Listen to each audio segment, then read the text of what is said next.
네, 인사드리겠습니다. 저는 이화학술원 사무국장을 맡고 있는 원수견입니다. 그 싱그러운 그 초여름의 실록이 정말 찬란하다는 말이 어울릴 정도로 오늘 날씨 굉장히 좋습니다. 이렇게 그 아름다운 여름에 이제 여름의 시작이죠. 저희 이화학술원 석좌 교수로 계시는 한영우 선생님으로부터 한국 선비 지성사라고 하는 그 최근 2월 달에 발간이 된 책인데요. 제가 들으니까 그 학계는 말할 것도 없고요. 그뭐 CEO들이나 또는 그 외의 그 일반인들에게도 굉장한 반향을 일으키고 있다는 이야기를 여러 군데서 들었습니다. 그래서 오늘 그 선생님 저자 이런 걸 직강이라고 그러나요? 그 선생님께서 한국 선비 지성사에 대해서 저희 이제 오늘 맡아 주시겠습니다. 사실 한영우 선생님을 뭐 굳이 제가 이렇게 따로 연사 소개 뭐 이렇게 할 필요가 있을까라는 생각이 들지만 그래도 또 저 나름의 또 역할이 있으니까는요. 제가 간단하게 소개해 올리겠습니다. 한영우 선생님께서는 서울대학교에서요. 그 한국사로 학사, 석사를 취득하셨고요. 국사학 박사를 취득하셨습니다. 그간 이제 서울대학교 인문대학 국사학과 교수, 국사편찬위원회 위원, 교장각 관장, 경기문화재단 이사, 그리고 인문대 학장, 그리고 한림대 특임교수, 문화재청 사적분과위원장 등을 역임하셨고요. 현재는 서울대학교 명예교수시고 이화여자대학교 이화학술원 석좌교수로 계십니다. 또 서울특별시사 편찬위원으로 활동하고 계시고요. 그리고 제3회 경암학술상 그리고 제16회 수당상을 포함해서 총 8회에 걸친 수상을 하셨습니다. 그리고 뭐 선생님의 그간의 저서나 논문이나 뭐 이런 것들을 여기서 다 말씀드리기는 그 시간이 허락되지 않을 정도로 많은데요. 1973년 정도전 사상 연구를 시작으로 주요 저서만 2010년 올해 나온 A Review of Korean History까지 해서 주요 저서만 31권이십니다. 그 나머지 놀라우시죠? 네, 저도 놀라고 있습니다. 그래서 이런 그 활발한 저술 활동을 하고 계시고요. 제가 어저께 그 이종경 선생님으로부터 그런 말씀을 들었어요. 이종경 선생님 서울대에서 공부를 하셨는데 30년 전에 선생님한테 수업을 들으셨대요. 그래서 오늘 다시 30년 만에 또 듣게 되는 한영우 선생님의 수업이 너무나 기대된다는 말씀을 하셨는데요. 저도 기대하고 저희 모두 다 기대합니다. 한영우 선생님 모시겠습니다.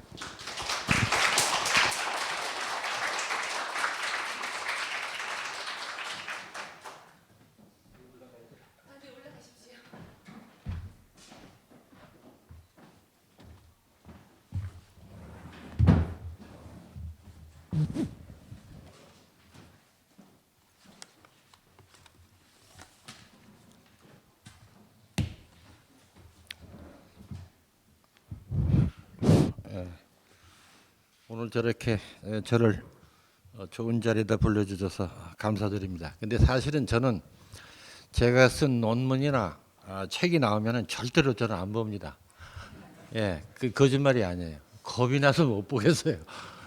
제가 또 원래 또 글을 거짓말을 또 많이 쓰거든요. 그러니까 찔리는 데도 많고 그래서 이 절대로 레뷰를 저는 안 합니다. 그런 버릇이 있는데 원수견 선생님께서 그 내 책을 말한다 이런 제목으로 하라고 엄명을 내리셨기 때문에 제가 타의반으로 나왔습니다. 자의반 타의반으로 나왔습니다. 사실은 이 책을 다 여러분들께 드리고서 제가 이런 발표를 해야 되는데 다 이렇게 기증해 드리지 못한 것 같아서 죄송하게 생각합니다. 제가 이 책을 쓰게 된 그 배경이라 할까요? 그 동기 이걸 좀 먼저 말씀을 드리는 게 좋을 것 같습니다. 제가 이 프린트물을 좀 봐주실까요? 프린트물을 좀 봐주십시오. 그 문제의식이라고 해서 제가 이제 쓴 게 있는데요. 첫째 한 두 가지 측면에서 제가 이제 문제의식을 제가 적어봤습니다. 하나는 지금 사상사 연구가 우리나라 한국 사상사 연구가 지나치게 분과적으로 이루어지고 있다. 그래서 이제 우리가 이제 전통 문화를 얘기할 때 보통 세 가지 요소를 들지 않습니까? 불교 문화, 유교 문화, 또 무속 이 세 가지가 크게 있는데 물론 그 이후에 이제 조선 후기 이후에는 서양 문화도 들어오지만은 우리가 서양 문화와 접촉하기 전에는 크게 유볼선 세 가지 이제 그 문화가 있다고 보는 거 아니겠습니까? 그런데 이 세 분야의 연구가 전부 다 이게 독립돼 있다는 얘기입니다. 그러니까 불교사 하는 사람들은 불교만 가지고 연구를 하고 유학사 하는 사람은 또 유학만 연구하고 또 무교하는 분은 무교만 연구하고 그런데 자기가 연구하는 그 분야가 또 제일 좋다고도 생각을 해요. 그래서 불교사 하시는 분들은 유교 쪽은 또 별로 좋지 않게 봐요. 근데 이런 식으로 이렇게 전문화되다 보니까 실제 그 통합적인 실체 파악이 어려워지지 않느냐. 실제로 존재한 것은 나눠져 있지 않거든요. 가령 우리가 조선 삼국시대에 뭐 승려 그렇다고 해서 이 승려들이 불경만 읽고 유교는 몰랐느냐. 또 무교는 외면했느냐. 그렇지가 않단 말이죠. 예, 다 겸하고 있어요. 그래서 이제 이런 데 대한 이제 하나의 반성이 하나 있고요. 그다음에 그래서 이제 제가 여기 두 번째 썼습니다만 승려라든지 유학자라든지 무속인이라든지 다 유불선을 다 어느 정도는 다 포괄하고 있다. 물론 이제 승려는 좀 더 불교적인 요소가 강하지요. 유학자는 포괄하고 있다 하더라도 역시 유교에 초점을 맞추고 있고 이런 그 포커스는 다르지만은 그러나 크게 볼 때는 이 유불선을 다 몸에 지니고 살아갔다 이겁니다. 이런 점이 너무 이제 무시되고 있다.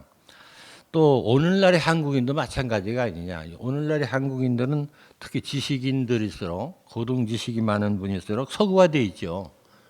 저 자신도 아마 그런 범주에 들어가야 될 겁니다.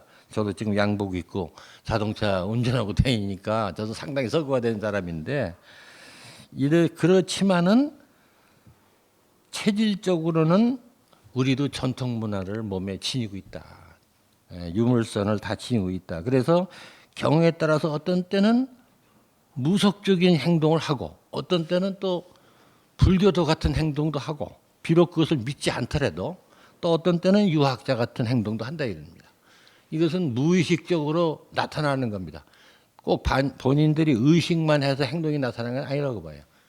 무의식 중에도 자기도 모르게 그 전통적인 양식의 행동을 하고 또 사고방식도 그런 걸 가지고 있다.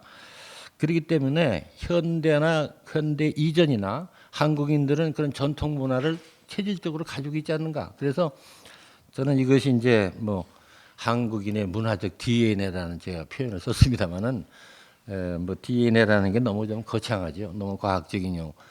쉽게 얘기하면은 그냥 한국인의 체질이 뭐냐. 또 조금 더 거창하게 생각하면 한국인의 뭐 국민성 같은 게 있는 거 아닌가 이제 이런 문제의식을 제가 가지고 있었다는 겁니다. 그런 의도에서 저는 통합적으로 한번 접근해보자는 노력을 했다는 것이고요. 두 번째로는 그다음에는 이제 아까는 사상사의 그 분과적 연구를 제가 지적을 했는데 이제는 조금 더 넓혀서 보면은 또 이 연구 분야가 사상사뿐만 있는 게 아니거든요. 뭐 정치사도 있고 경제사도 있고 사회사, 사상사, 예술사, 과학기술사 다양한 분야가 있는데 또 이런 분야들이 또 전부 다 분과적으로 이루어지고 있다는 말이죠. 분과적으로 이루어져서 정치, 경제, 사회, 사상, 예술, 과학 이것이 서로 통합적으로 어떤 유기적 관계 속에서 형성 발전되어 왔는가 하는 대한 또 통합적 이해가 부족하다. 그 얘기입니다. 예, 그래서 이제 이런 연구 방법상의 어떤 문제점을 한번 반성을 해볼 필요가 있지 않느냐. 특히 요즘에 와서 학문 간의 융합, 통섭 뭐 이런 것이 이제 많이 강조되고 있지 않습니까? 그런데 이런 학문 간의 통섭이라는 것은 지금 뭐 서양 학문끼리의 통섭만이 아니고 저는 이제 우리 한국학과 서양학 또 한국학 내부에서도 이 분과로 나눠져 있는 이런 그 연구의 통합이 필요하다. 이제 이런 문제의식을 또 가져본 것입니다.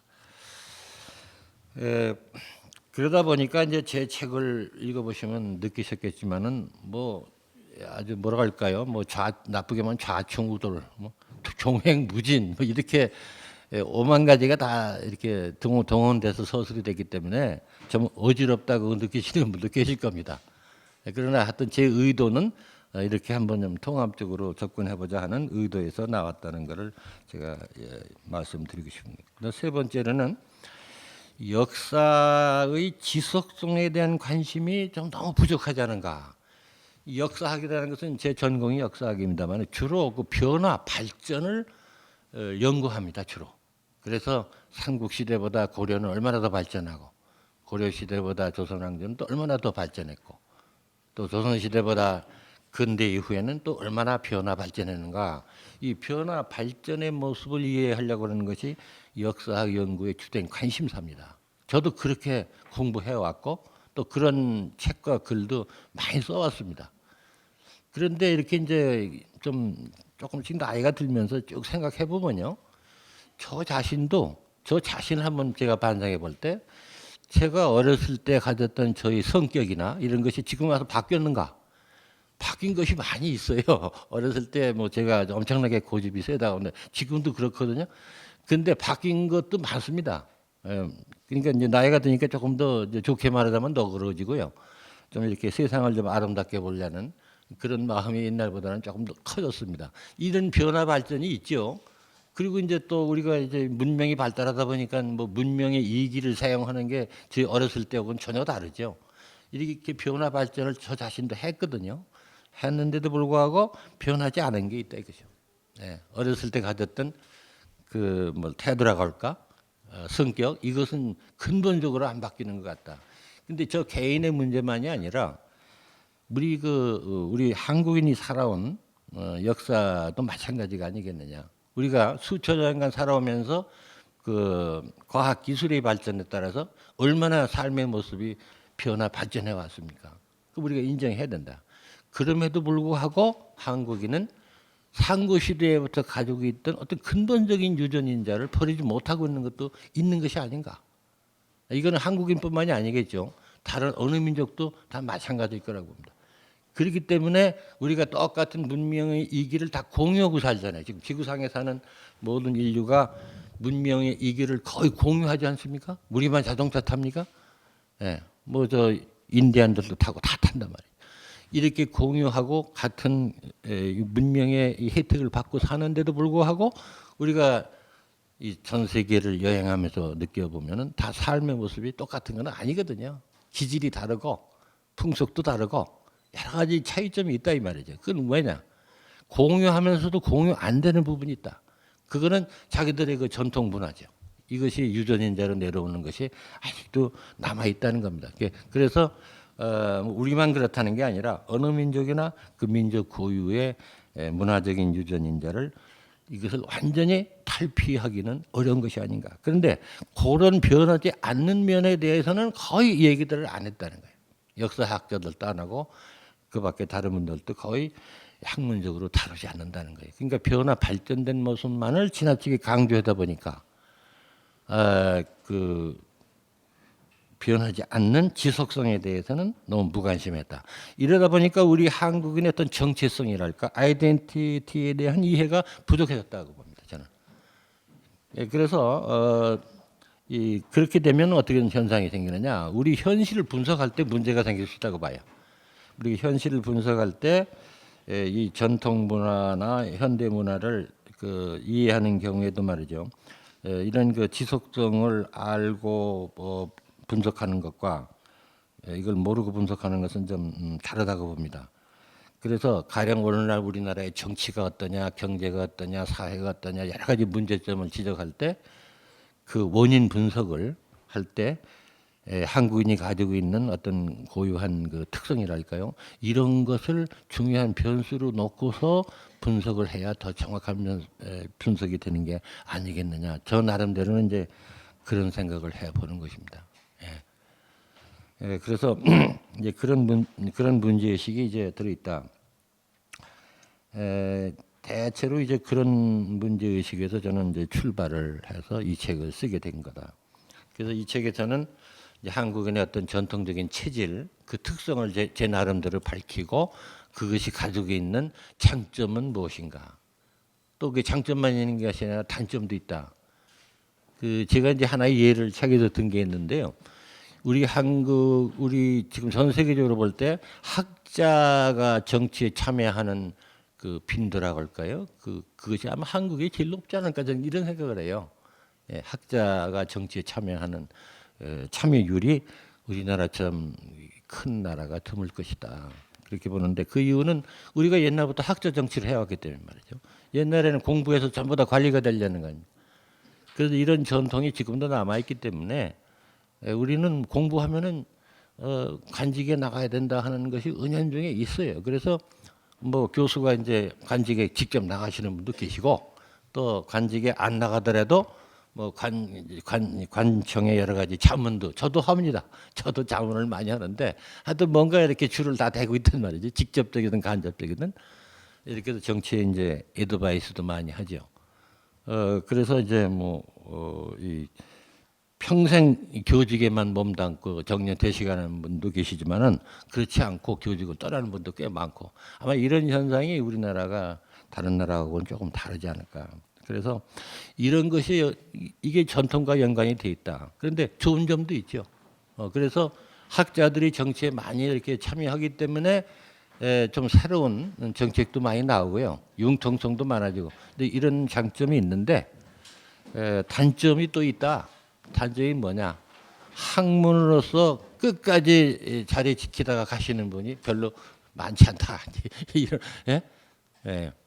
이런 것은 그러니까 학자 정말 대석학이라고 부를 수 있는 분이 우리나라에 과연 얼마나 되겠는가?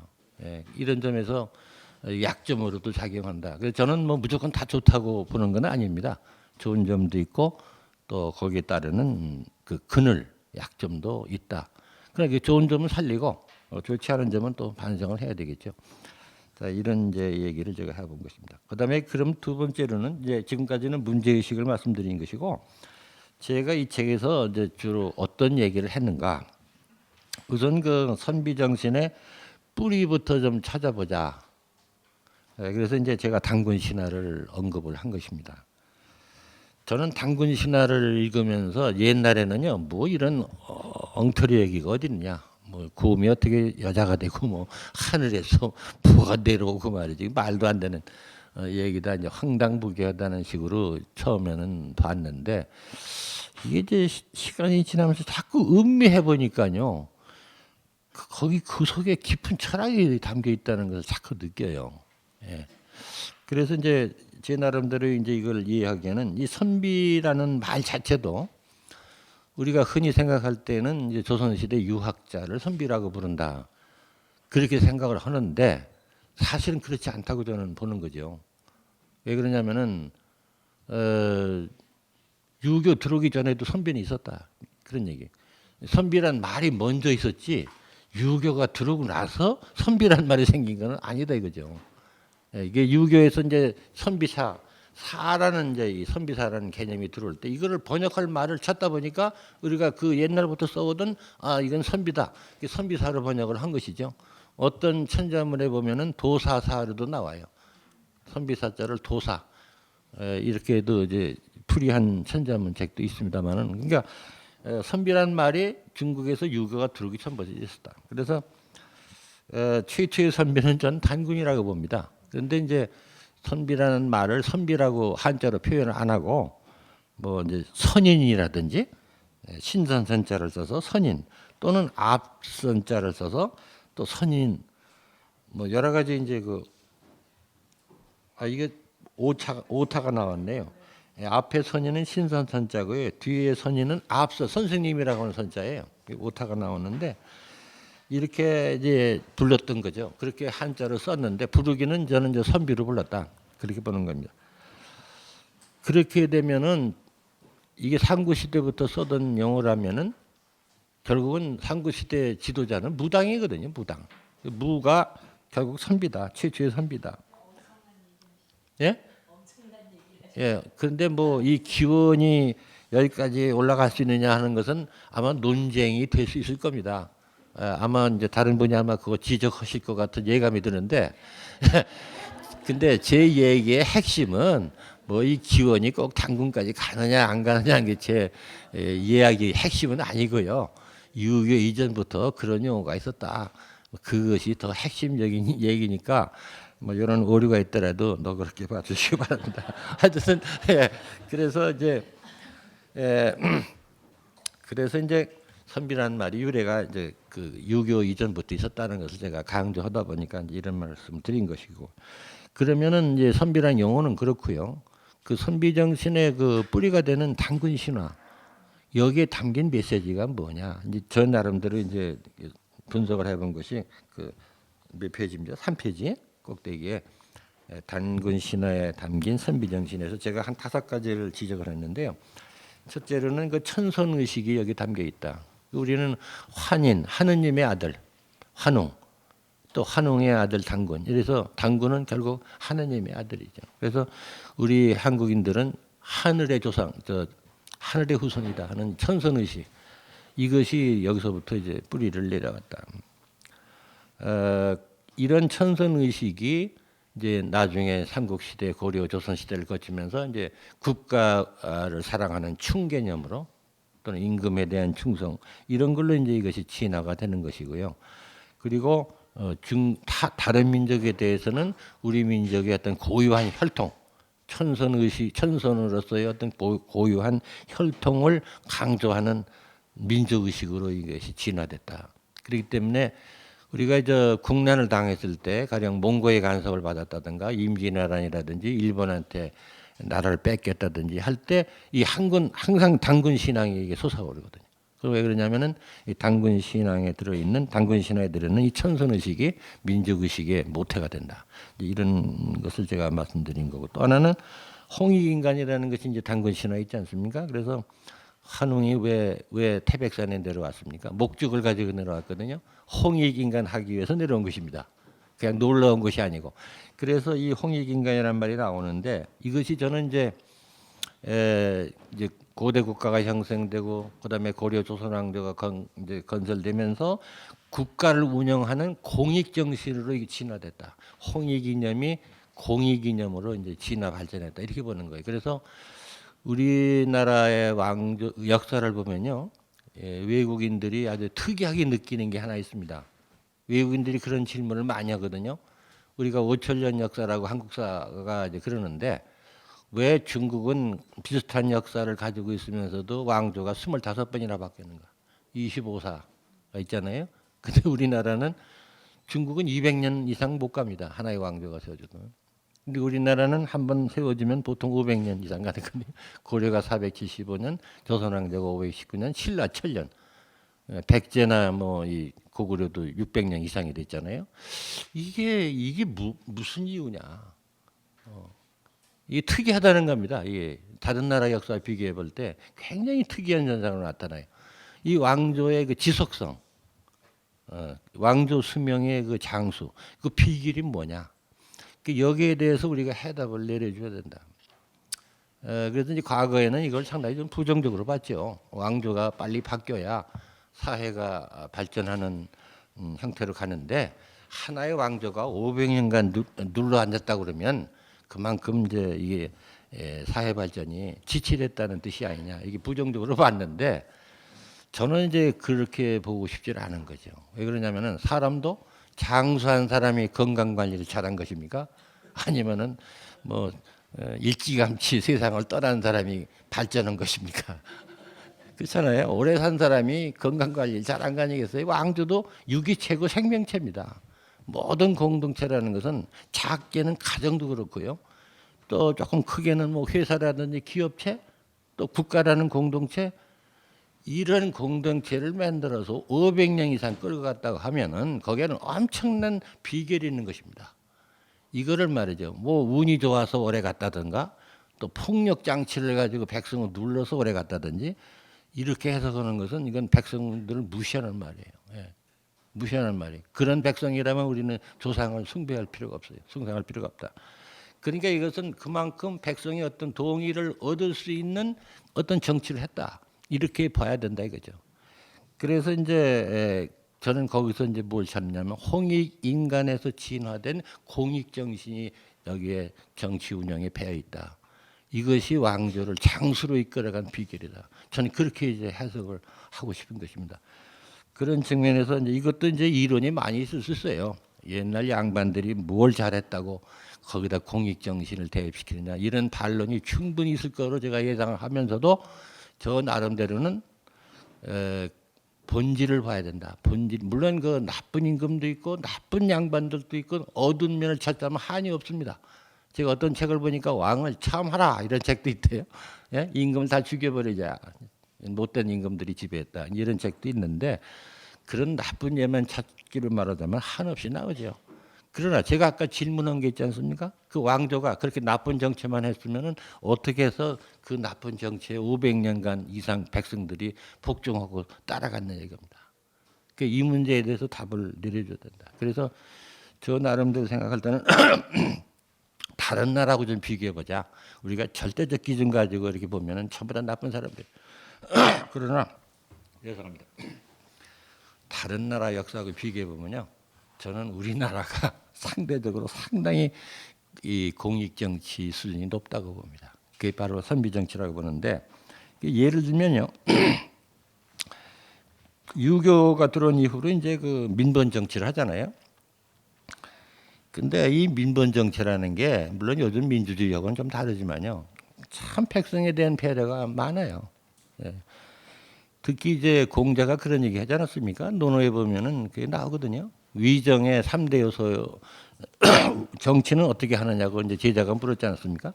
그랬더니 공자가 하는 얘기가 3가지 목표가 있다. 하나는 족식, 먹는 것을 풍족하게 하는 게 정치다. 두 번째는 족평, 군대를 튼튼히 해야 된다. 국방을 해야 된다. 이게 국방 강화. 그다음에 민신지, 백성이 믿도록 하는 게 정치다. 이 3가지를 얘기했는데 제자가 다시 물었지 않습니까?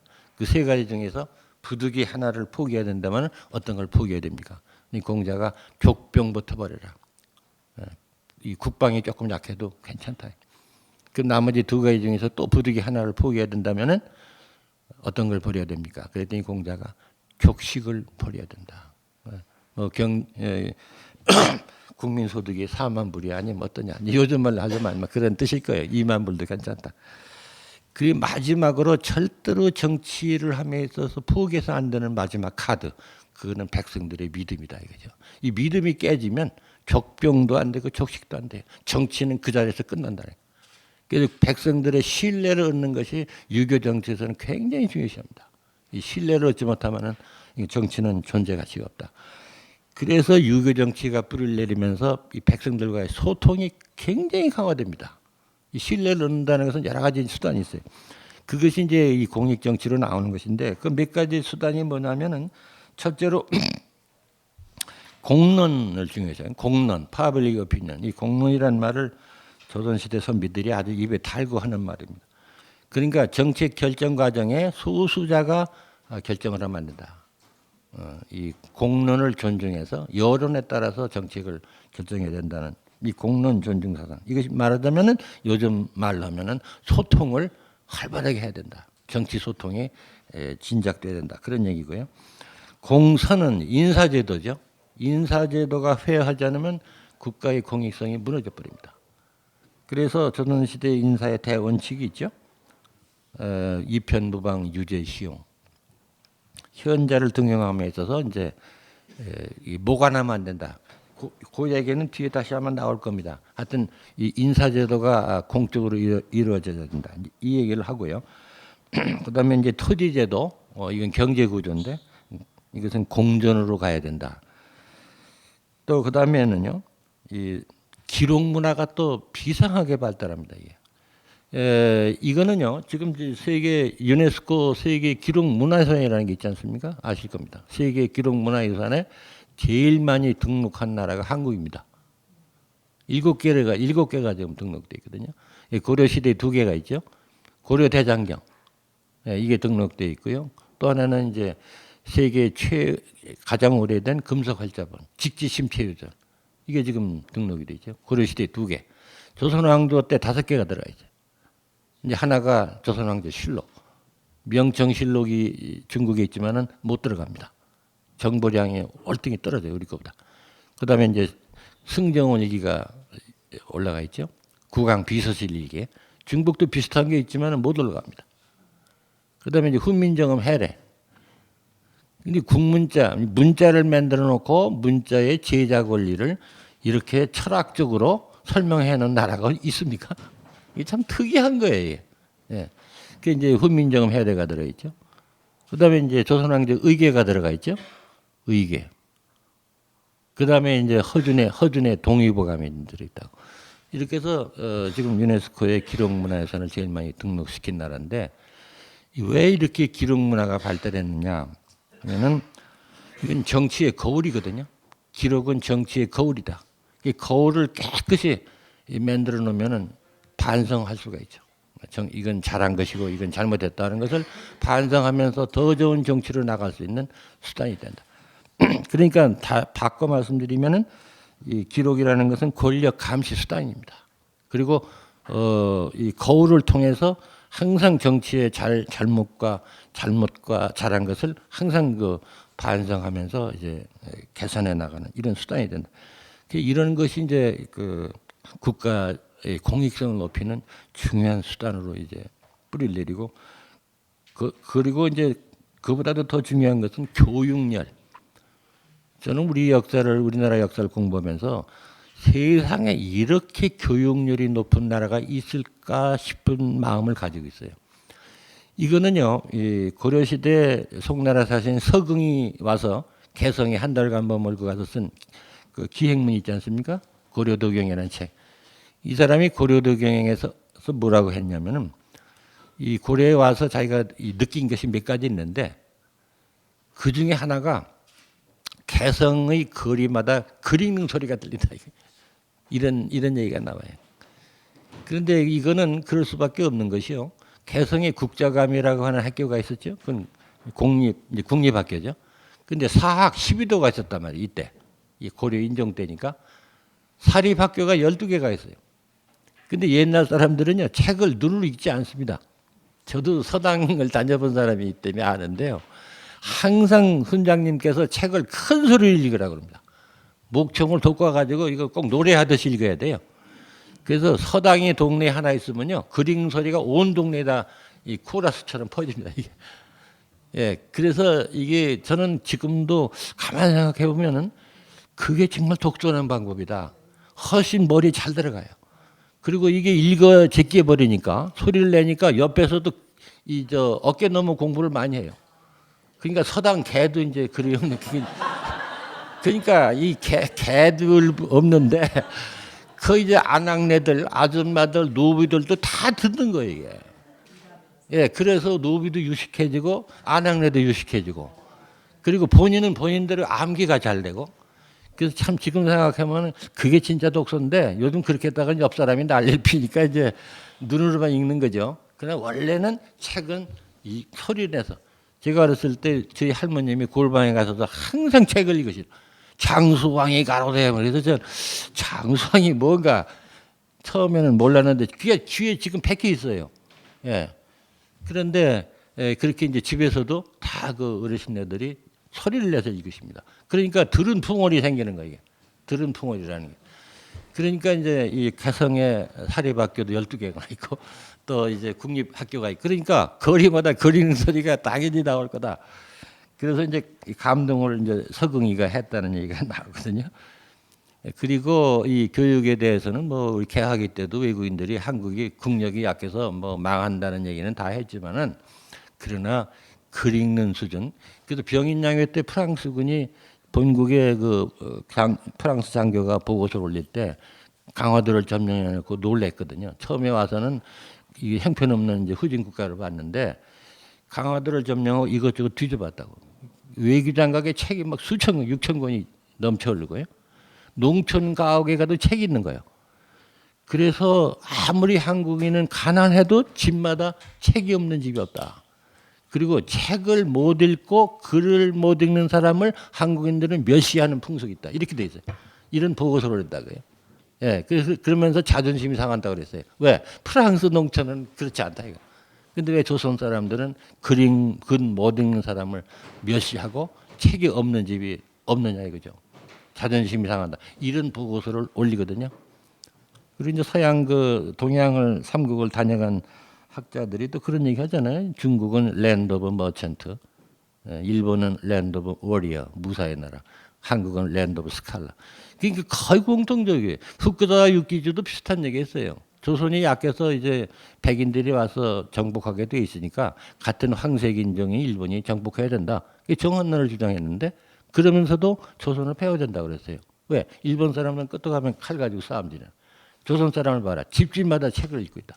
이런 얘기 했거든요. 그래서 거의 외국인들 눈에 한국은 하여튼 고려시대부터 뭐 그 전부터도 하여튼 나라 망할 때까지도 책은 놓지 않고 사는 민족으로 각인돼 버렸어요.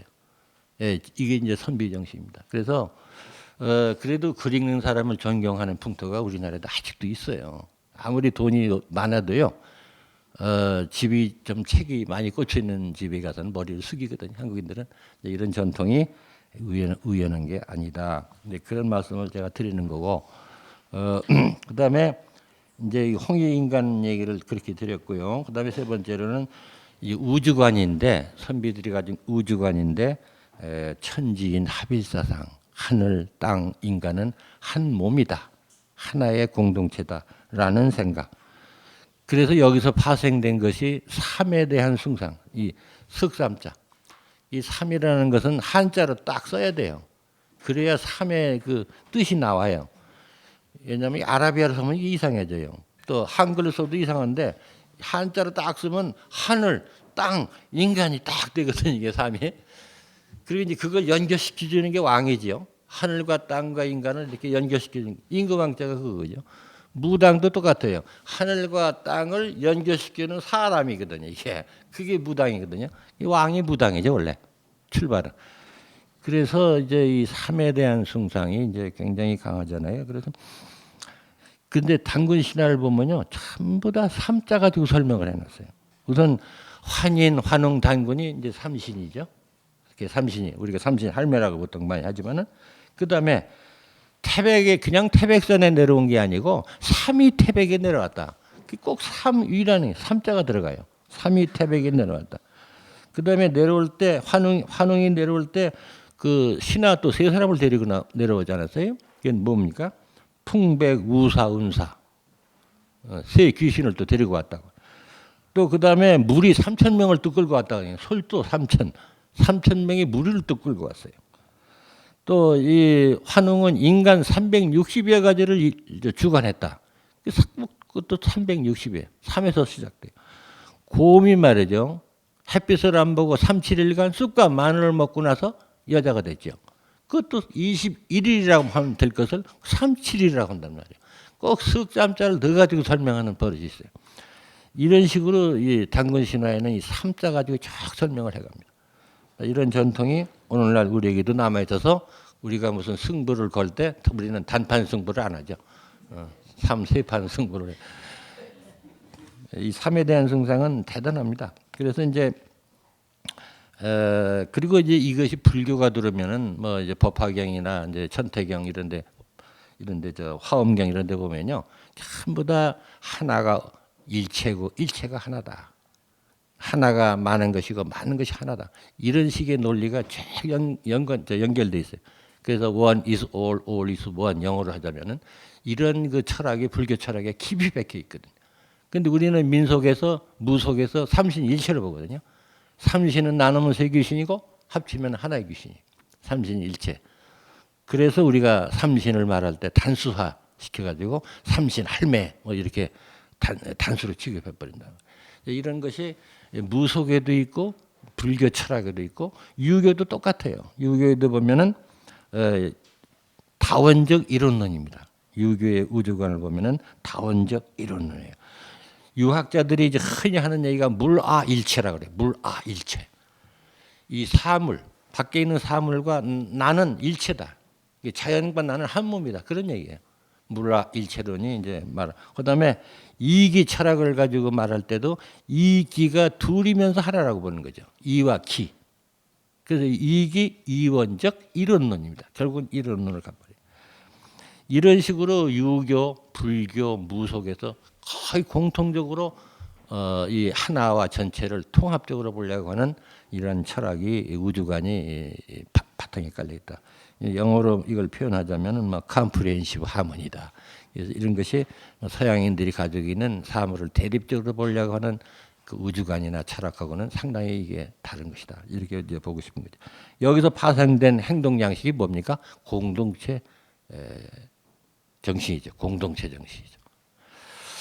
그다음에 이제 네 번째로는 단군 신화에는 요 얘기가 안 나오지만은 단군에 관한 얘기가 단군 신화에만 나오는 거 아닙니다. 지금 그 강화도 만리산에 가시면은 꼭대기에 그 참성단이라고 있잖아요. 참성단이 뭐 하는 데입니까? 단군이 하느님에게 제천한 데라고 하는 거지. 근데 왜 하느님에 제천하느냐면은 하늘이 부모거든요. 단군의 부모가 하느님 아닙니까? 그래서 제천을 하는 것은 곧 부모에 대한 효도입니다. 그렇기 때문에 한국인이 그 효심이 아주 옛날부터 두텁거든요. 그런데 이 효의 출발은 유교가 아닙니다. 바로 이 무교에서 나오는 것입니다. 제천 행사가 부모에 대한 효도의 행위입니다. 그렇기 때문에 우리는 이 하늘에 대한 제사 축제를 하면서 바로 부모에 대한 효도를 우리는 표현해주고 있는 것이다. 제천법원이 효의 기원이다. 이렇게 보는 거예요. 그러다가 이제 유교에서는 뭐 이제 효경도 들어오고 뭐 충효 사상이 들어오고 하니까 그 무교에서 나왔던 그 효라고 하는 것이 더 이제 일원화되고 진화 발전하는 것이다. 그 다음에 이제 다섯 번째는 그 한국인들은 죽은 사람이 하나도 없다. 다 돌아가셨다. 이거는 우리 지금 언어 생활에도 다 쓰는 거 아닙니까? 다 돌아가셨죠. 그런데 이제 뭐 죽었다고 하지만은 대체적으로는 그렇게 안 하고 돌아가셨다. 이렇게. 하늘 그 어디로 돌아갔어요? 땅으로 돌아간 게 그건 기독교식 해석이고요. 우리 조상들은 기독교 들어오기 전부터 다 돌아가셨다. 조천이라고 그러죠. 한자로 조천. 아침 조자 하늘 천자 조천했다. 그런데 단군이 이제 단군이 이제 산신이 됐다고도 나오지만은 또 다른 이제 기록을 보면은 바로 백두산 그 연못 거기에서 하늘로 올라갔다는 거거든요. 그래서 그 연못을 조천지라고 그래요. 조천지. 그 때문에 백두산이 영산인 겁니다. 이게 왜 신령스러운 산이냐면은 단군이 하늘로 올라간 산이에요. 그래서 조천지인데 조자를 빼버리고 그냥 약해서 천지라고 지금 부르는 거란 말이죠. 그런데 고주몽도 삼국사기에 보면은 고주몽도 죽지 않았습니다. 19년간 다스리다가 대동강가의 어느 바위에서 기린을 타고 하늘로 조천했다고 되어 있어요. 삼국사기에 나옵니다. 하늘로 돌아갔어요. 기린을 타고 하늘로 올라갔어요. 그래서 그 바위를 조천석이라고 그래요. 조천석. 평야에 가면 지금 바위가 있을 겁니다. 지금도. 박혁것에도 혼은 다 승천했고 60만 땅에 떨어진 거죠. 전부 다 우리 조상들은 전부 다 하늘로 돌아가셨을 뿐이지 죽은 사람은 없습니다. 그래서 이것이 이제 결국 뭐냐면 영혼 불멸 그 사상이죠. 그리고 이렇게 하늘을 이제 좋아하는 것이 바로 낙천성이다. 그래서 한국인들의 국민성은 저는 본질적으로 낙천주의라고 해요. 낙천성이. 그래서 이 낙천성을 가진 사람들의 행동 양식이 몇 가지 특징이 있는데 춤 좋아하고요, 노래 좋아하고요, 또 상당히 미소를 사랑하고요. 그 이 얘기는 또 반발해요. 한국인들이 뭐가 미소를 사랑하냐? 사람 만나면 서로 울근불근하고 싸우는데 이런 얘기 하는데 그건 요즘 얘기고요. 요즘 사람 옛날에 우리 조상들은 상당히 미소를 전 사랑한. 그래서 우리 예술을 보면 미소 덩어리예요, 전부 다. 미소가 안 들어간 게 없어요. 자, 이런 것이 이제 있고요. 그다음에 해학 좋아하고요. 해학. 그래서 이런 국민성이 저는 바탕이 돼 있다. 이렇게 본다면은 그동안 우리가 중고등학교 때 쭉 배웠던 얘기, 한국 문화의 본질에는 한이 맺혀 있다. 한, 저는 거기에는 동의하기 어렵다는 얘기입니다.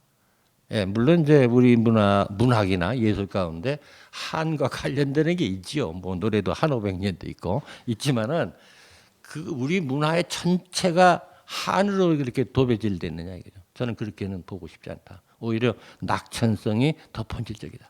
저는 이렇게 해석을 바꿔보고 싶은 거예요. 그리고 우리는요, 이 장례식도요. 요즘 장례식은 이제 유교가 들어온 이후로는 이제 호곡, 이제 우는 거 이거를 상당히 중요시하고 그러는데 사실은 그 유교가 들어오기 전에 장례식은요 축제입니다, 완전히. 그래서 술 마시고 뭐 노래하고 풍악 울리면서 이렇게 장례식 치르는 거예요. 그게 원래 우리 풍속입니다. 그러다가 유교가 들어가서 이제 슬퍼해야 되고 뭐 이렇게 노래하고 그러는 건 안 된다 이렇게 이제 막았죠. 막았는데 다 막아진 게 아니고 둘이 합쳐져 있어요 지금. 그래서 지금도 장례식 가면은 뭐 요즘은 호곡은 안 하지만 하여튼 뭐 호곡 민간에서는 아직도 호곡 하잖아요. 울잖아요. 그러다가 이제 그런데 장례식에 술 마시고 떡 먹고 하는 건 아마 우리나라밖에 없을 거요. 어느 나라가 술 마시고 그래요 장례. 근데 지금도 우리는 병원에서 장례식 가도 다 술 내주잖아요. 그 옛날부터 하던 버릇이 있는 거예요 이게. 예, 그러니까 원래 그렇게 했던 겁니다 우리가. 그리고 노래 부르고 이렇게 하던 것인데 이제 이게 유교가 가미되면서 이제 거기 울음이 들어가기 시작합니다. 자 이렇게 해서 그 다음에는요. 이제 선비정신이 예술에 어떻게 나타나느냐. 제가 이게 참 속된 말로 앞지락이 넓어가지고 이 근다리지 않은 게 없어요. 예술까지 이제 설명에 들어갔는데 하여튼 곱게 봐주시기 바랍니다. 저는 우리나라 예술에도 천지인 합일서상의 본질에 녹아 있다. 바탕에는 그래야 우리 예술을 이해할 수가 있다. 저는 이렇게 보는 것입니다. 가령 우리 악기, 한국을 대표하는 악기가 뭐냐? 저는 종이라고 봐요. 예, 종이라고 보는데 종은 물론 이제 삼국시대 고려시대에는 불교와 관련해서 사용했죠. 종교적인 그 심성을 담으려고 해. 조선시대에 오면은 이제 불교적인 종교적 기능은 없어지고 대신 시간만 날리는 기능을 합니다. 그렇게 되면서 이 종의 모습이 조금 달라지거든요. 제가 그 종 좀 보여주실래요? 레이저 포인터가 있어요? 요거에 종 다음에 있지 않은가? 앞에 있나? 아 여기. 예, 이 조선 시대에 오면 요 파이프가 없어지는데요. 고려 시대까지는 요 파이프가 있어요. 이 중국 종에는 없습니다. 일본 종에도 파이프가 없어요. 음관이라고 그러는데 중국 종에는 이 물결 문양이 중국 가보시면 종이 참 이렇게 돼 있어요. 일본 종은 밋밋하고요. 근데 우리나라 종에는 반드시 파이프가 있는데 지금 보신각 종에는 없습니다. 이게 조선시대 종인데 조선시대 오면 없어져 버려요. 근데 삼국 고려시대까지 있었다. 절에 가시면 밑에 움푹 파인 거 보시죠. 종 밑에. 이 음통이라고 그러고 이걸 음관이라고 그러거든요. 이게 왜 이런 장치를 했느냐. 때리는 것은 사람이 때리잖아요. 나무로. 하늘의 소리를 담고 음관은 음통은 땅의 소리를 담으려는 마음이 담긴 거예요. 천지인이 합작하는 악기. 이런 이제 정서가 담겨 있는데 결과적으로는 이런 장치 때문에 바이브레이션이 전혀 다르죠. 그래서 중국종, 일본종과 이 소리가 전혀 다릅니다. 제가 황병기 교수님한테 직접 들은 얘기인데요. 그분이 이제 전 세계 음악인들이 이렇게 모여가지고 세계 각국의 종소리를 평가하는 모임을 가졌대요.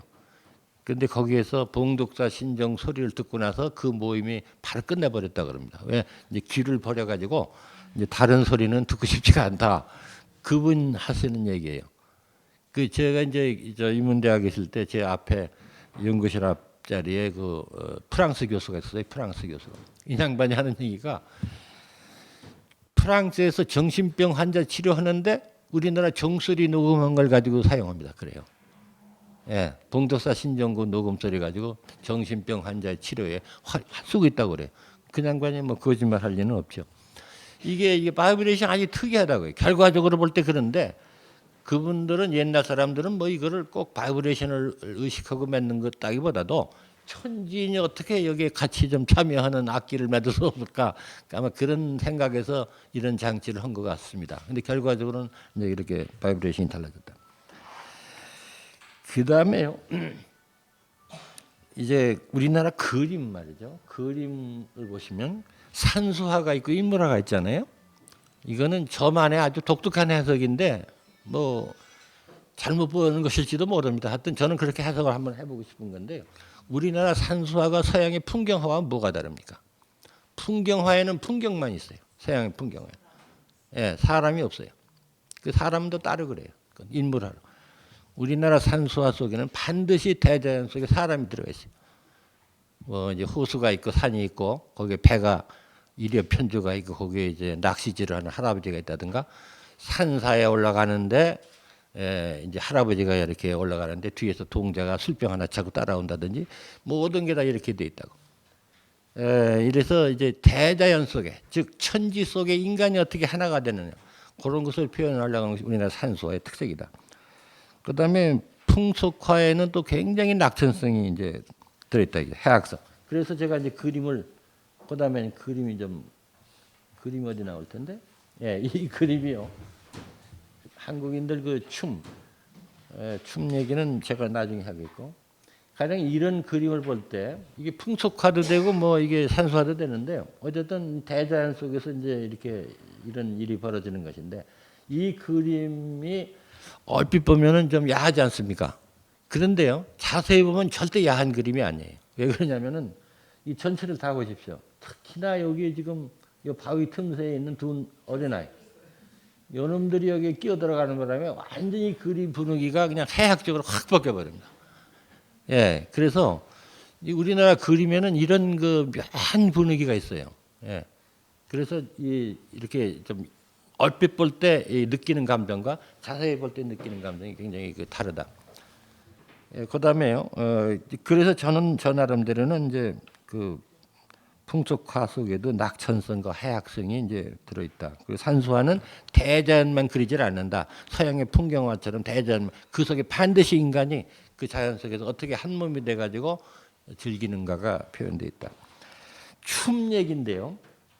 아까 춤이 이제 있는, 춤이 유래가 뭐냐? 이거 저는 잘 뭐 무용에 대해서는 잘 모릅니다. 제 나름대로 해석할 때는 뭐 어떤 사람들은 유물론자들은 또 이렇게 해석하죠. 춤이라는 게 왜 위로 팔딱팔딱 뛰느냐? 곡식이 빨리 자라라고 촉구하는 뜻으로 위로 뛰었다 이거죠. 그냥 정말 유물론적인 해석입니다. 근데 우리 조상들이 곡식 빨리 자라라고 팔딱팔딱 뛰었다 그런 줄 보지 않아요.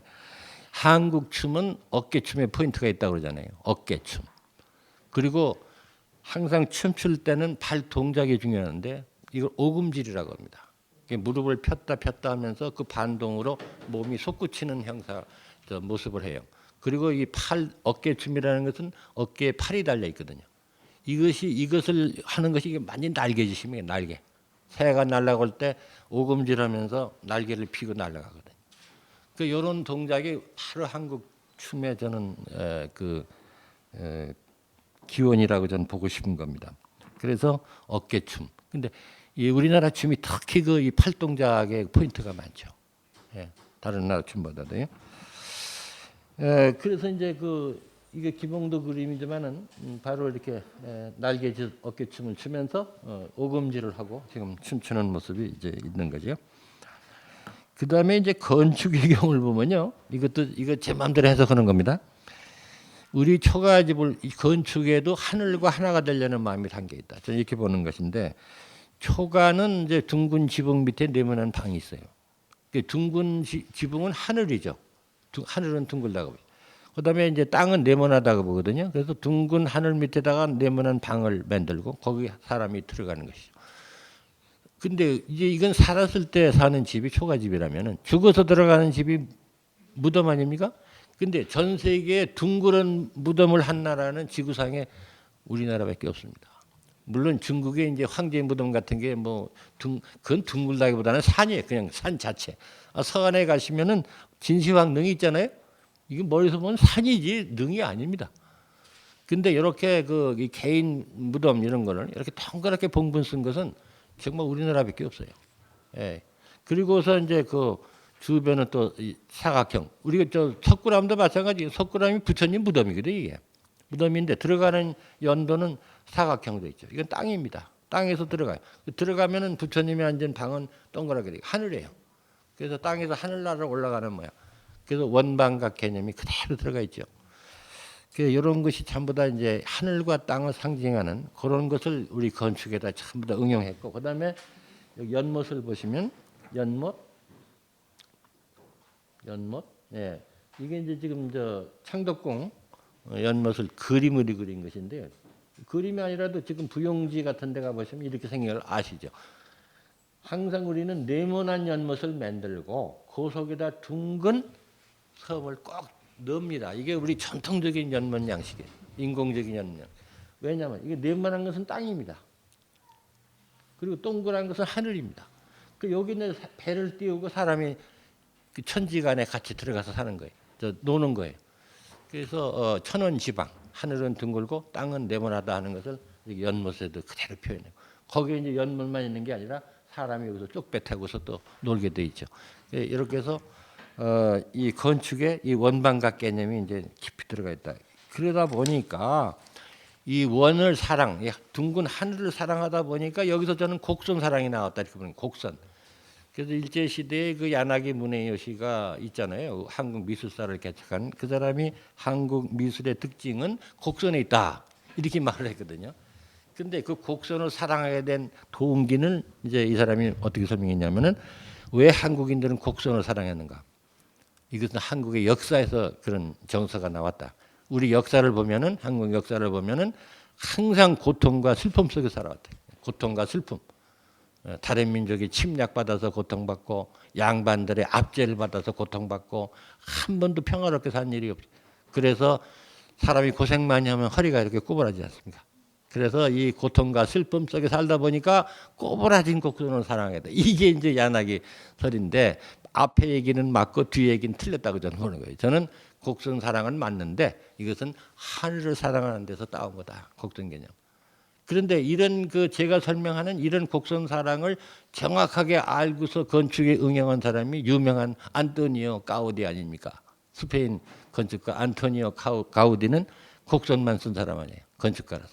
바르셀로나는 지금 가우디가 먹여 살리잖아요. 바르셀로나. 인산인해 사람들이 관광 왜? 가우디 건축 보려고. 지금 뭐 가족 성당도 지금 짓고 있고 구엘 공원도 지금 있는데 유네스코 문화유산이 됐어요. 직선을 전혀 안 쓰는 사람이에요. 고층 건물을 지으면서. 그 왜 그러냐? 이 사람은 직선은 인간이 만든 선인데 이 곡선이라는 것은 하늘의 선이다 이거죠.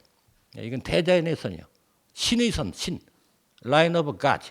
그래서 자기는 이 직선을 안 쓰는 사람이에요. 그러니까 이 하늘을 사랑하는 데서 대자연을 사랑하는 데서 나오는 선이 자연스럽게 곡선이 된다. 우리나라 사람들이 곡선 사랑하는 것도 똑같다 이거죠.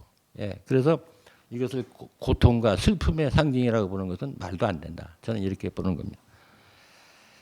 그다음에 이제 그 아까 건축에서요. 아까 건축의 그 기와집이 제가 이제 건정전 사진을 하나 여기다 떼었는데 우리나라 기와집에는요.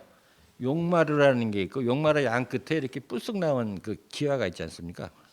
근데 그것을 침이라고 부르거든요. 우리가 용마루 끝에 있는 거 침이.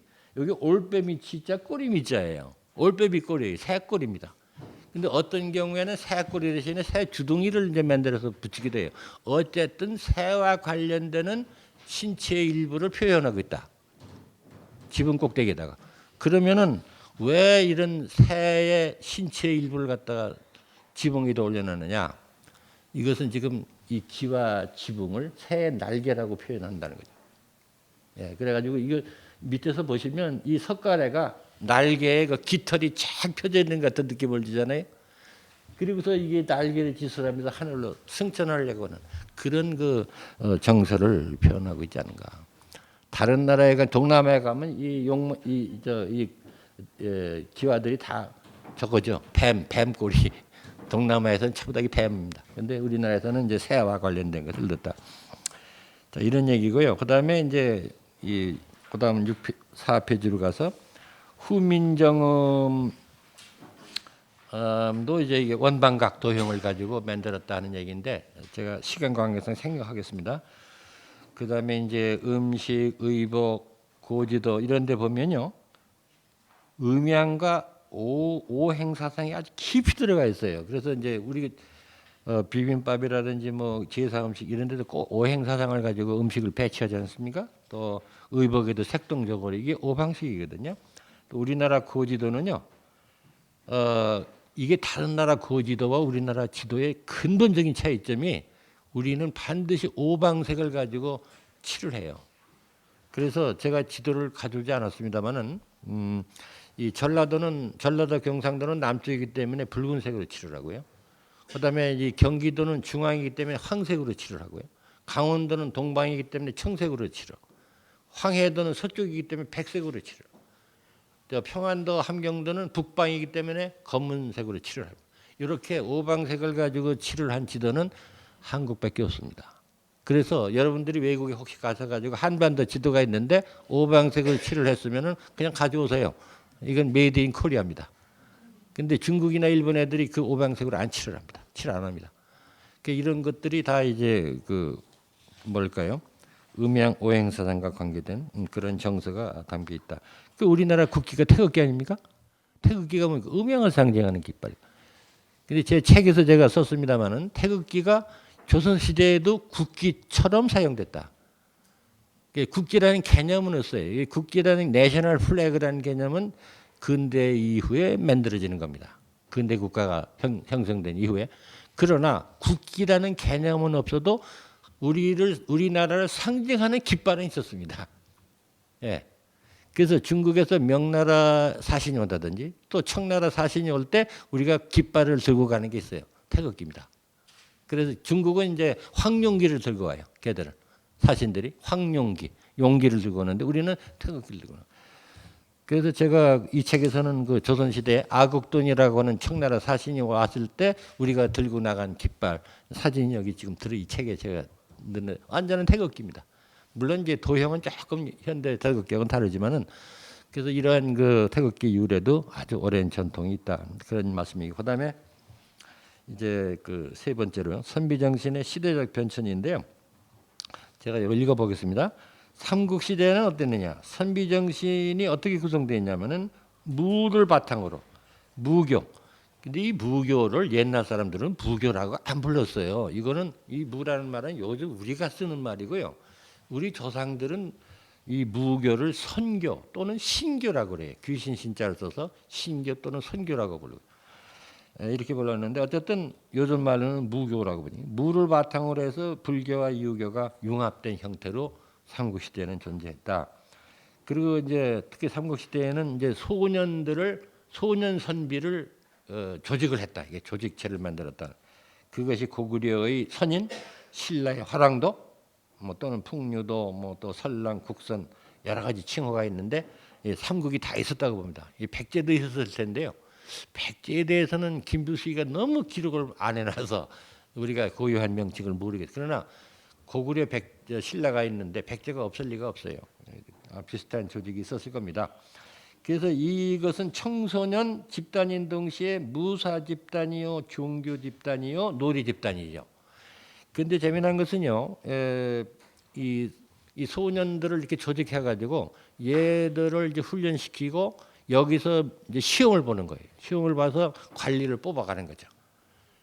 그런데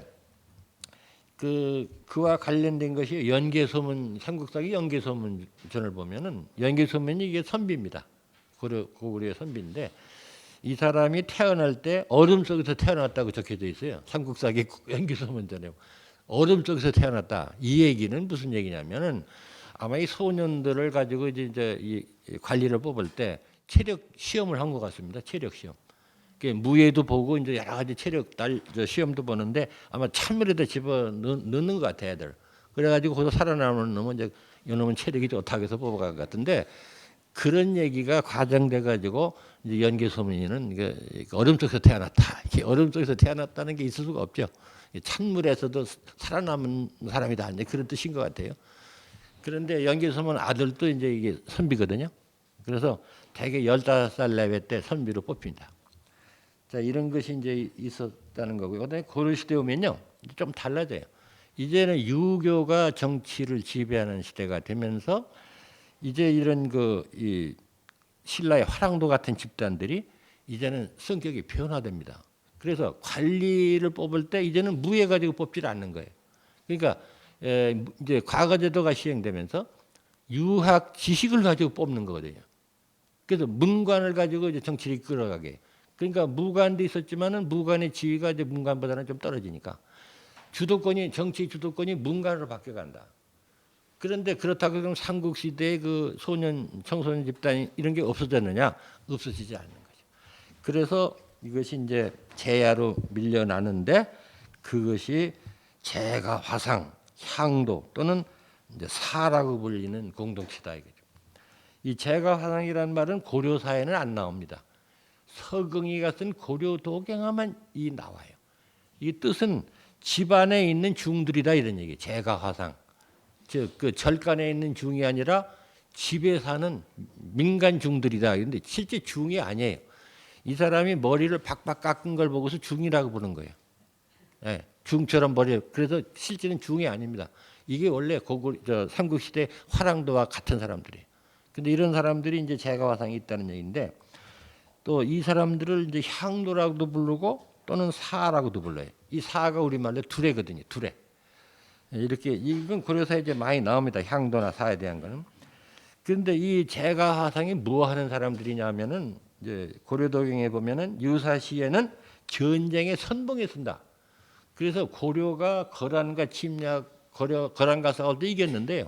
관군 가지고 이긴 게 아닙니다. 관군 가지고는 대항을 못해요. 이 여진족이나 거란족의 그 30만 대군을 대항을 못하는데 이 제가 화상들이 나가서 싸워주는 겁니다. 이게 의병들이에요. 그래서 얘들이 가서 선봉에 가서 잘 싸워주니까 이제 이기는 겁니다. 그래서 유사시에는 전쟁의 선봉에 선다. 또 국가의 각종 그 공역을 담당하고 농촌사회의 농사를 서로 도와주고 또 같이 노는 놀이 공동체가 되고 또 종교 공동체가 되고 장례 공동체가 되고 이런 공동체적인 생활을 한다고 적혀져 있어요.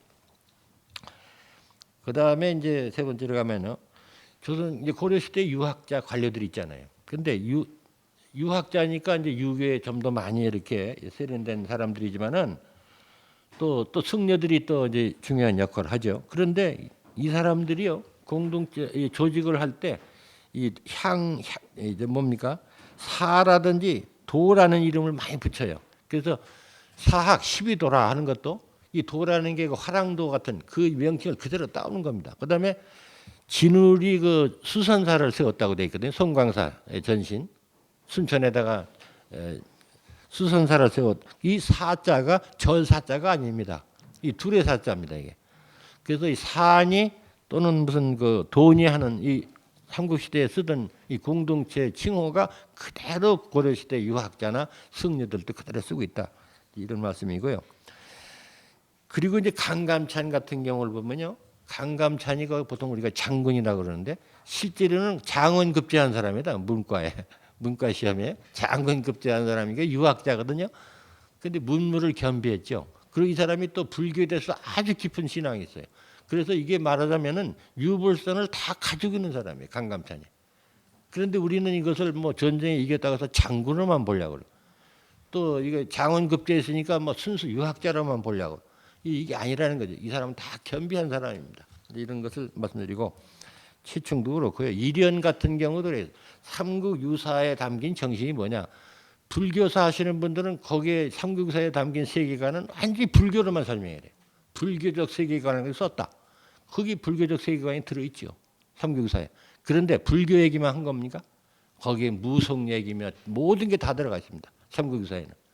그러니까 무교, 불교 전통 또 그다음에 또 이 이련은 원래 유학자입니다. 원래가 과거 시험 준비했던 사람이에요. 그러니까 유불선을 다 가지고 있는 사람입니다. 이련이. 그럼 이 세 가지 요소를 다 놓고 삼국유사를 봐야 되는 거예요. 그런데 지금 불교사라는 사람들은 연구하거든요. 이련을. 그러니까 불교적 세계관만 다 얘기를 한단 말이에요. 그러니까 이게 실체가 다 파악이 안 된다. 이런 얘기입니다. 그다음에 이제 이 국가 정책상으로 볼 때 고려시대 공익사상, 민족의식, 충효사상, 교육열 이런 것이 이제 강하게 국가 정책에 이제 투영됐다 하는 얘기인데요. 제가 이제 이건 생략하겠습니다. 자세한 설명은 생략하고요. 그다음 조선 시대로 가면요. 이제 조선 시대 가면 이제 우리가 많은 오해들을 하고 있는 거예요. 왜냐하면 성리학 가지고 이제 살았다. 성리학이 국교가 되고 성리학이 아닌 사상은 전부 다 이단으로 배척했다. 지금 이렇게 보거든요. 우리나라 사상사가 아주 단조롭게 좁아지고 아주 답답한 시대가 된 것이 조선 시대다. 흔히들 그렇게 보거든요. 이거는 저는 아주 잘못된 거다 이렇게. 성리학이라는 큰 테두리 속에서 살았지만은 성리학 속에는 엄청난 갈래의 기류들이 있습니다. 그러니까 성리학이 하나가 아닙니다. 엄청나게 다른 다양한 그 파가 그 성리학 안에 있습니다. 이거를 보지를 않는 거예요. 안 보고 우리가 이제 주로 그 성리학의 폐쇄성이 있다는 얘기는 조선 후기의 사문난적 그걸 가지고 말해요. 사문난적이라는 게 유교에 도전하는 이단을 사문에 대한 도적이다 그래가지고 사문난적이라고 그래서 이제 송시열이 유교 비판하는 사람들을 이제 배척한 일이 있거든요. 그것은요 아주 특수한 현상입니다. 그 시대에 아주 특수한 상황에서 나온 하나의 사건인데 이걸 가지고 조선 500년의 사상 정책을 설명하려고 그래요. 그러다 보니까 그냥 조선 왕조는 아주 망하게 돼 있다. 사상도 단조롭고 새로운 사상은 받아들이지도 않고 이렇게 보는 것은 너무나 과장된 것입니다. 그래서 저는 그렇게 보지 않고 우선 생리적으로 유학자들도 한국 사람이다. 저는 그 얘기를 먼저 하는 거예요. 생리적으로 즉 삼국시대부터 내려오던 그 체질적인 유불선 이것이 다 들어있다는 거예요. 몸속에. 그런 토대 위에서 성리학을 받아들였다.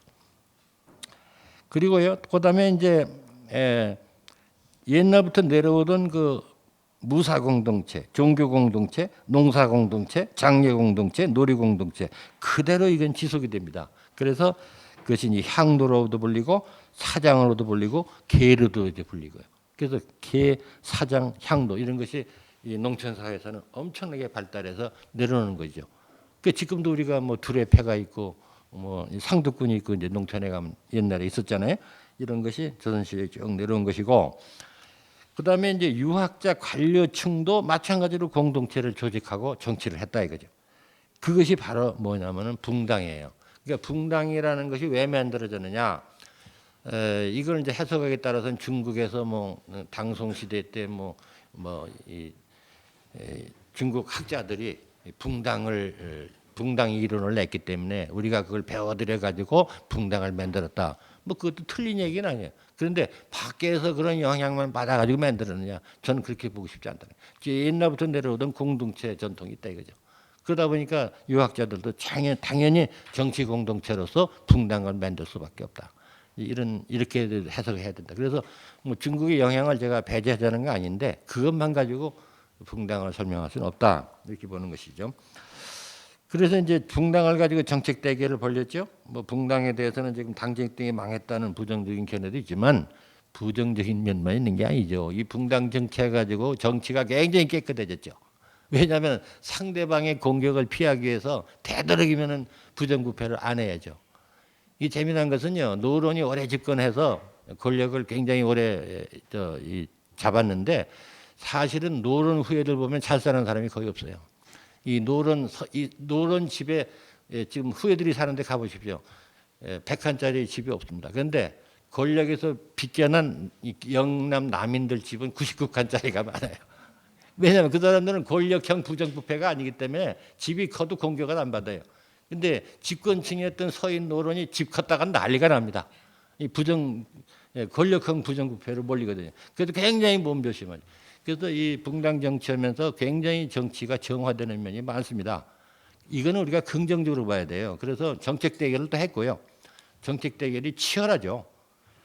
그런데 이권 싸움만 한 건 아니다. 이제 부정적인 게 있죠. 이 붕당 정치가 의회 정치로 연결돼야 되는데 의회가 없어서요. 그래서 관료가 정당인이 돼버렸단 말이에요. 관료가. 그러다 보니까 보복이 심해진 거예요. 보복이. 예. 즉 그 권력을 가진 사람이 정당을 한 거예요. 지금 우리는 정당은 사실 관리는 아니잖아요. 국회의원이 정당인이고 관료 물론 그 국회의원이 다시 이제 관리가 되기도 하지만은 원래 관료는 정치적으로는 중립이란 말이죠. 그래야 되는데 우리는 정당인이 바로 관료가 돼 버려요. 그러다 보니까 권력을 가지고 보복을 하는. 그래서 많은 사람이 다쳤다. 이것은 우리가 반성을 해야 됩니다. 그러나 긍정적인 면도 많다고 저는 보는 것이고, 그다음에 세 번째로는요. 그다음에 이제 향약이라는 공동체를 또 유학자들이 만들었죠. 이거는 이제 이 하층민들은 하층민대로 이제 공동체가 있고, 또 유학자들은 유학자 나름의 또 공동체가 있어요. 그런데 어쨌든 이게 두 가지가 조금 다르죠. 향약은 같은 공동체라도 뭐 상부상조하는 공동체는 같은데 이 중국의 향약과 우리나라 향약의 근본적인 차이가요. 중국은 향약에다가 계조직을 넣지 않아요. 근데 우리는 이게 계조직과 많이 연결이 돼요. 그래서 경제적인 상부상조를 굉장히 중요시한다. 이것이 중국 향약과 우리나라 향약의 차이점이다. 그다음에요. 세 번째로 이제 국가 정책상, 공익사상, 충효사상, 민족의식, 교육열 등이 이제 아주 그 절정기에 이제 이르렀다.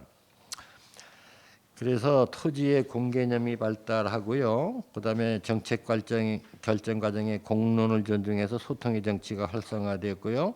또 인사 정책의 공선이 이제 진작이 됐고 이편무방 유죄 시용의 과거 제도가 이제 시행됐다. 이편무방 유죄 시용이 이게 조선시대 인사 정책의 대원칙인데요. 현자를 2명 동용함에 있어서 뭐가 나면 안 된다. 이 뭐라는 게 뭐냐면 혈연, 지연, 학연입니다. 이걸 가지고 인사하면 망한다는 거예요.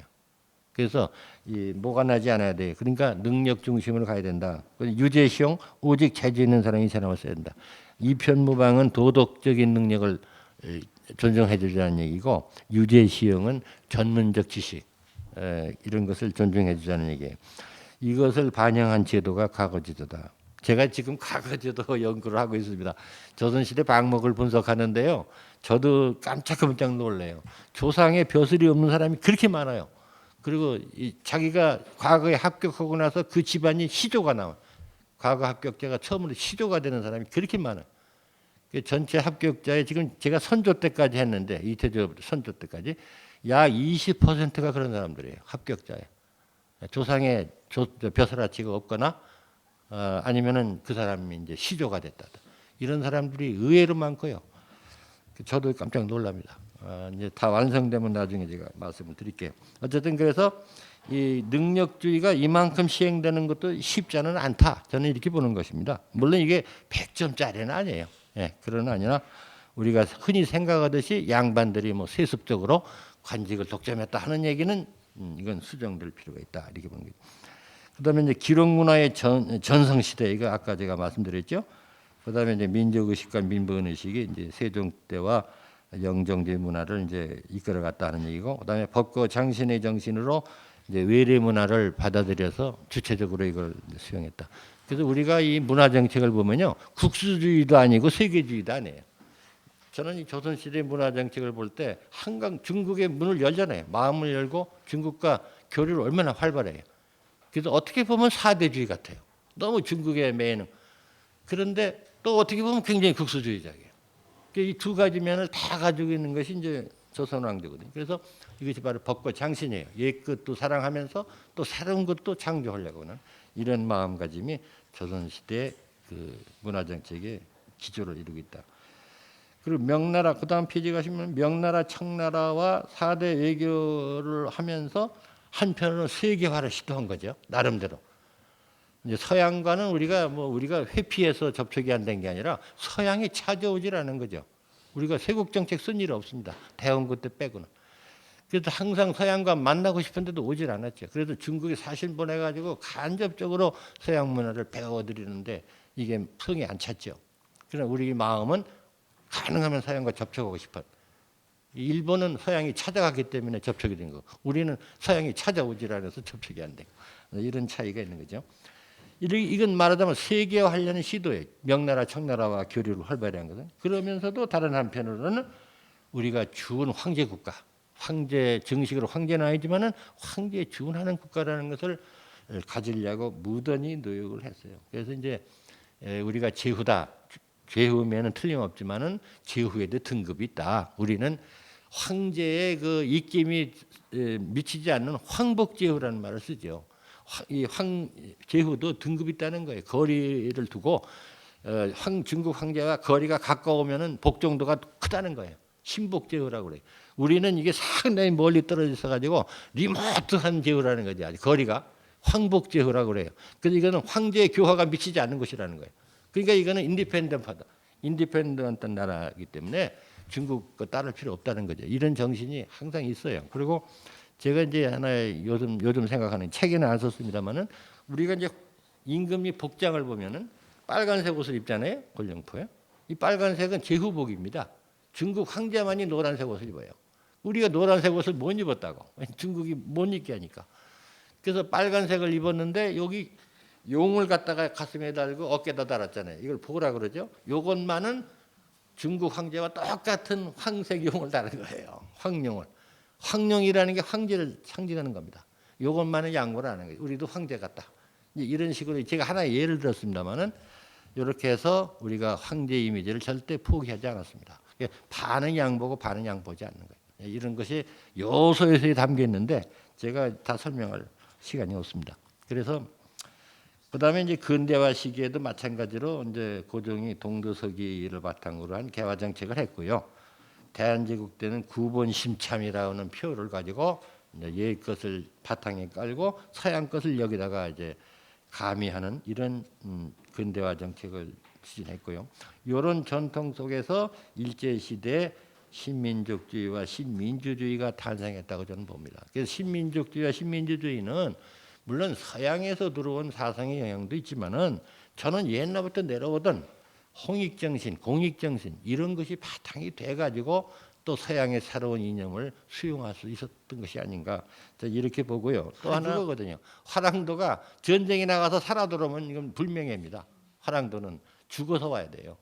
화랑도. 근데 이 윤봉길이가 이 폭탄 던지러 나갈 때 쓰고 간 얘기가 바로 똑같은 거예요. 그래서 이런 정신이 다 이날부터 내려오던 그 끈끈한 문화적 유전인자가 이게 아직도 남아 있다. 의병운동도 똑같거든요. 의병이 아까 제가 화상이라든지 이런 데서 나오는 그 전통이 그대로 임진왜란 때도 의병으로 나오고 그다음에 일제시대도 의병으로 나오고 독립전쟁으로 나오는 거지. 이게 뭐 갑자기 서양에서 배운 것도 아니다. 이런 얘기죠. 그리고 해방 후에 우리나라 교육 이념이 홍익인간 이념 아닙니까? 홍익인간. 지금도 아마 그대로 돼 있죠. 그래서 이런 것이 끈끈하게 이렇게 변하지 않고 내려오고 있다. 근데 6.25 전쟁을 거치면서 우리가 전통이 많이 무너졌고요. 이 서구화가 상당히 진전이 됐죠. 아주 급속도로 됐는데 그래서 우리가 얻은 것도 많고요. 서구화가 돼서 우리나라가 이만큼 이제 성장도 했지만은 또 잃은 것도 좀 있는 것 같습니다. 그래서 제가 이제 마지막으로 말씀드리고 싶은 것은 지금 우리가 해방 후에 이 산업화에 성공하고 민주화에 성공했다. 그게 어디서 나온 힘이냐? 이 서양에서 배워가지고 이렇게 된 거. 물론 그것도 영향이 있죠. 그러나 저는 우리 문화유전인자의 덕도 있다. 왜냐하면 민주주의를 가려고 했던 공익정신, 또 그다음에 이 산업화 정신 이런 것들이 다 선비정신 속에 내재되어 내려왔다는 거죠. 저는. 단계적으로 진화되어 왔기 때문에 그 맥락에서 또 서양 것을 빨리 수용할 수가 있었던 거고 이걸 자기 것으로 소화시킬 수 있는 능력도 컸다고 보는 거죠. 특히나 교육열 같은 것은 이거는 정말로 한국인들에게는 유전인자로 들어와 있어요. 그래서 억울하면 출세하고 싶으면 공부하라. 이거는 우리가 과거제도를 시행한 이후부터 아주 머리에 박힌 인생 철학입니다. 이것이 지금까지도 내려와 가지고 한국이 지금 대한민국의 이만큼 성장하는 데 큰 원동력이 된 것이다. 인재 강국이 됐다. 그래서 저는 이제 서양의 그 고마움도 저는 뭐 부정하는 게 아닌데 우리 조상이 물려준 문화 유전에 대해서도 고마움을 알아야 되겠다. 이제 그런 얘기고요. 그러나 좀 요즘에 와서 우리가 이제 너무 서구화되다 보니까 전통적 가치와 서구적 가치가 자꾸 충돌하는 게 많다. 이런 데서 오는 그 사회 갈등이 이제 적지 않은데 이거를 지금 어떻게 다시 융합할 수 있는 길이 없느냐? 그런데 지금은 우리가 해방 직후하고는 다르지 않느냐? 지금 세계사의 흐름이 옛날하고 지금 다릅니다. 20세기는 우리가 서양을 따라 배우던 시대고, 근데 지금은 이제 그런 시대가 아니잖아요. 이제 우리도 세계 10대 강국에 들어갔고, 이제 동양, 중국도 이제 성장하고, 아시아가 이제 이 세계사의 중심 축으로 부상해가고 있단 말이죠. 엄연히 20세기와 다른 역사가 지금 전개되고 있다. 이런 시기에는 우리가 조금 더 자신감을 가지고 우리 전통 문화도 좀 살펴볼 때가 되지 않느냐. 이래서 이제 동서문명은 정말로 융합하는 시대가 이제 오고 있는 게 아닌가 하는 것이 제가 좀 너무 좀 건방진 말씀 같으면 제가 이제 주장하고 싶은 것입니다. 고맙습니다. 예.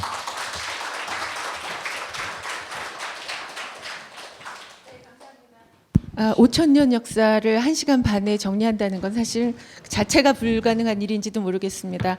자, 오늘 선생님들 굉장히 많이들 오셨는데요. 혹시 질문 있으시거나 또는 뭐 하실 말씀 있으시면은 해주시기 바랍니다.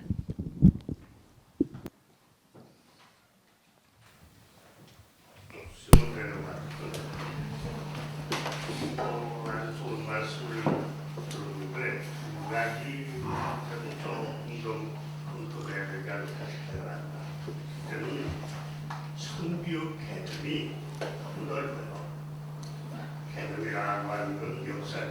한정의 한국 시대 때부터 오늘 대한민국 시대 때까지 다 선비라고 했는데 오늘은 과학적 용어로서는 문제가 있지 않다. 그래서 근데 연암 박지원이 선비를 부르면서 독서하는 사람 중에서 주로 유학적 전통을 하는 시대의 선비와 그것을 또 족으로 개념화한 사족을 구분해가지고 선비를 독서를 하는 지식인, 지성인을 시대적으로는 고려시대의 유교를 공부하는 시대부터 자기 시대까지 이렇게 보는 그것이 오히려 과학적일 수 있지 않겠는가. 무당까지 한국까지 선비라고 하면은 문제가 생기지 않을까. 이게 번째로 모든 역사에서 성찰이 있어야 하는데 모든 걸 다 그렇게 합리적으로 존재하는 것, 지나가는 것 다 아름답다고 미화를 하면은 그게 역사가 되겠는가 말이에요. 조선시대에 우리가 5,000년 긴 역사에 처음으로 일본에게 식민지가 된 것은 조선 왕조의 선비들의 정치나 관료 정치가 무언가 잘못돼서 그렇게 됐을 텐데 다 잘했다, 다 좋다. 분당 정치도 좋고 사대 정책도 좋고 다 이렇게 합리화하는 성찰 없는 고찰이 과연 그게 사실과 일치하겠는가. 연암이 연암도 비판적으로 봤지만 선비에는 진유가 있고 부유가 있다.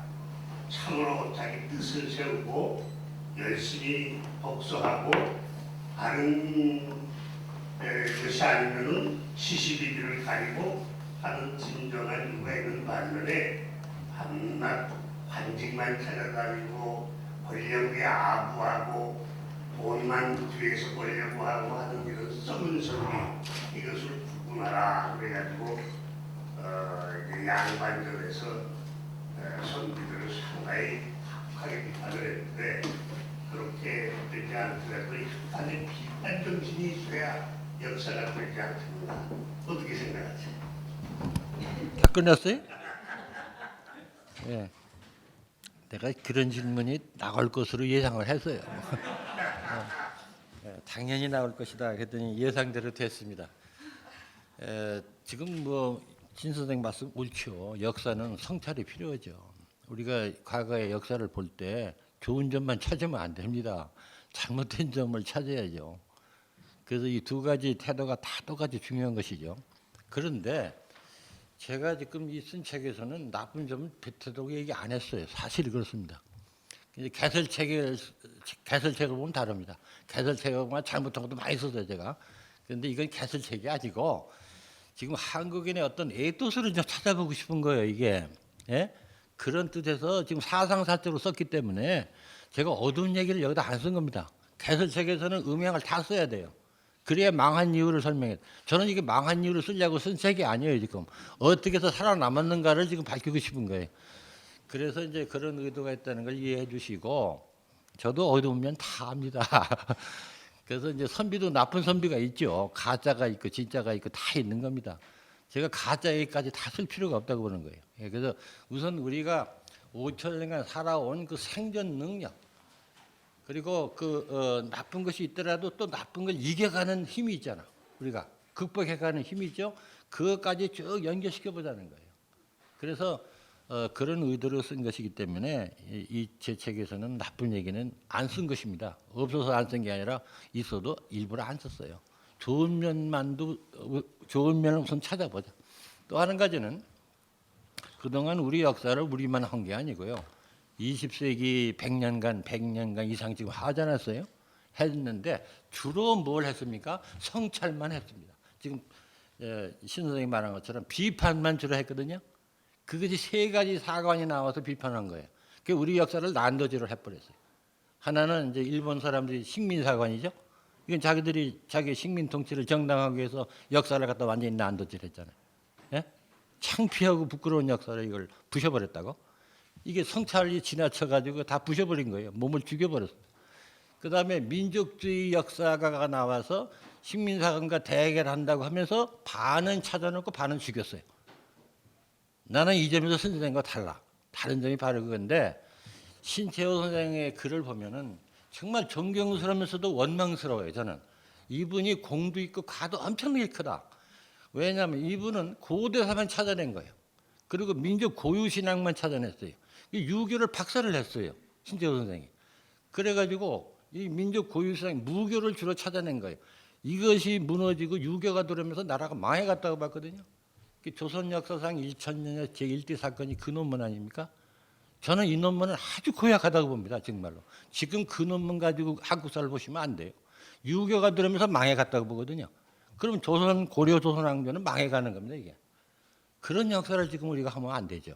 그래서 유교를 긍정적으로 봐야 돼요. 자, 이 민족주의 역사가들이 공도 있고 가도 있고 그래가지고 우리 역사, 특히 고려 조선 시대가 이제 왜곡이 된 겁니다. 그분들에 의해서 이걸 우리가 알아야 되고요. 그다음에 또 하나 유물사관이 들어가지고 또 이제 마치 우리 조상들은 항상 계급끼리 나눠져 가지고 싸움질한 걸로만 되어 있거든요.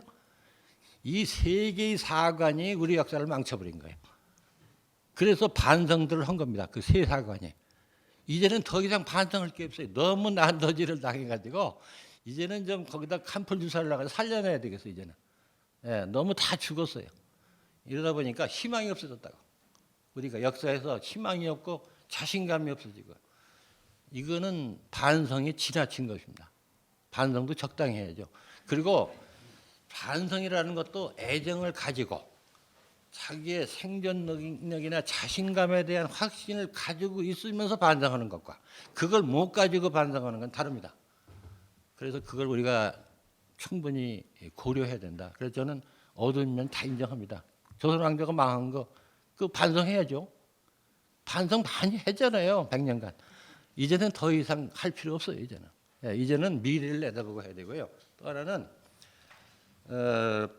왜 우리가 조선 왕조 망한 걸 얘기할 때 반성만 또 하느냐고. 일본에 대해서는 또 별로 비판 안 하고 우리가 강도를 당했다고 할 때 강도 당한 사람도 문제가 있죠. 이 집안 단속을 얼마나 허술하게 했으면 강도를 당해.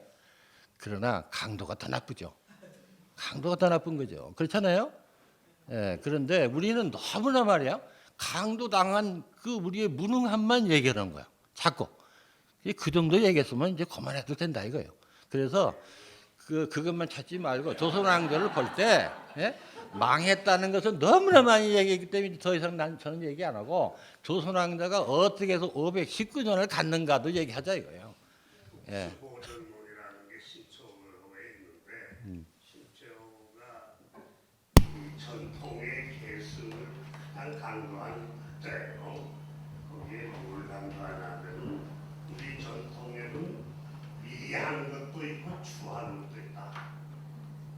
우리가 반드시 계승해야 할 것은 아름다운 것을 역사에서 찾아서 그것을 계승하는 것이고 그 다음에 우리가 잘못한 것을 추한 것을 다 찾아서 그걸 버리는 것이 계승하는 것이고 나아가는 것이다.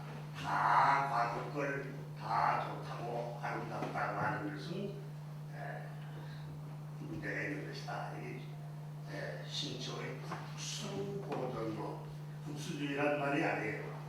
아주 나라의 아름다운 걸 보존하는. 저도 국수 보존 나가지고 저도 논문 썼잖아요. 신 선생님 말하기에 저도 신채호 논문을 많이 썼어요. 그거 다 읽어봤는데 그 양반 말은 맞아요. 그렇죠. 장단점을 다 알아서 장점은 찾고 그 말은 아주 정확한 말이에요. 그리고 이제 그래서 우리가 말이죠. 너무 외국 것만 사랑해도 망한다는 거예요. 너무 우리 것만 사랑해도 망한다는 신채호 선생님 아주 맞는 말이에요. 만약에 우리 것만 사랑하면은 폐쇄성을 띄어가지고 발전이 안 돼요. 그래서 망하고 외국 것만 숭상하면은 동화돼서 망한다는 거예요. 다른 나라에 동화돼 가지고 그게 신채호 선생의 국수론인데 그 말은 아주 지당한 얘기입니다. 그것이 잘못된 게 아니고 그분이 그렇게 말해놓고서 정말 좋은 거 다 찾아냈느냐 이거예요. 못 찾아냈어요. 저는 그분 말대로 좋은 걸 찾아내고 싶은 겁니다. 지금. 예.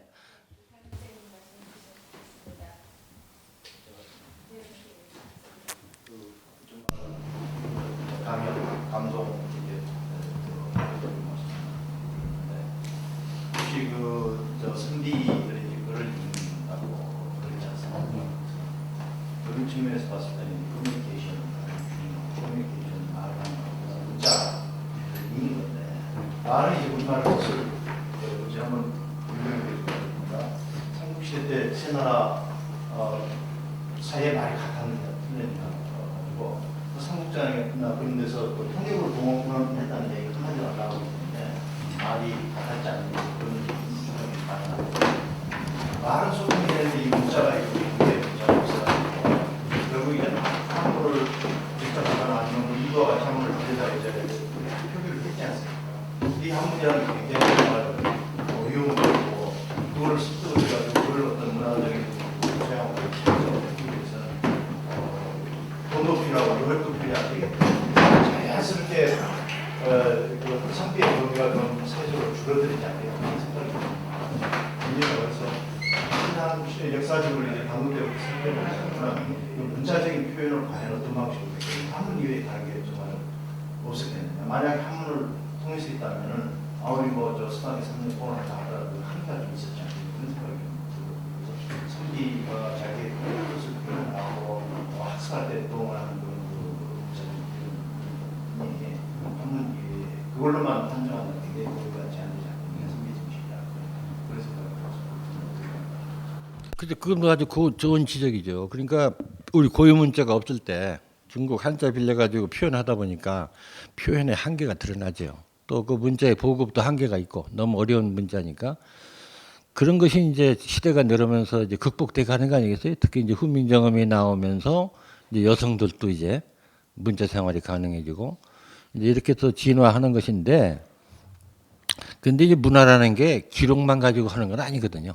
또 이제 우리 언어라는 게 있잖아요. 언어에 의한 전승도 또 중요한 문화 전파 수단이기 때문에 우리가 언어가 독자적인 언어가 있는 한 우리가 중국 문자를 쓰더라도 중국화는 안 될 수밖에 없다. 되지 않는다. 언어가 다르니까요. 그래서 이제 우리가 중국 문자를 쓰면서 왜 우리가 중국인이 안 돼버렸는가 하는 것은 언어의 차이에서 찾을 수 있지 않겠는가. 그 언어의 독자성도 굉장히 중요한 요소라고 저는 봅니다. 네. 예. 선생님 말씀하신 것 중에서 아까 그 과거 조선적 과거 제도의 약 20% 되는 사람들이 이제 조상들이나 자기가 처음으로 과거를 해서 이제 소위 지배계층으로 이제 진입하는 거죠. 근데 그걸 선조 때까지만 하셨으니까 이제 더 밑으로 내려가면 그 퍼센테이지가 더 올라갈 수가 있겠죠. 저는 오히려 내려갈 거로 보여요. 네, 내려갔다가 올라갈 것 같아요. 저는 선입관은 그렇습니다.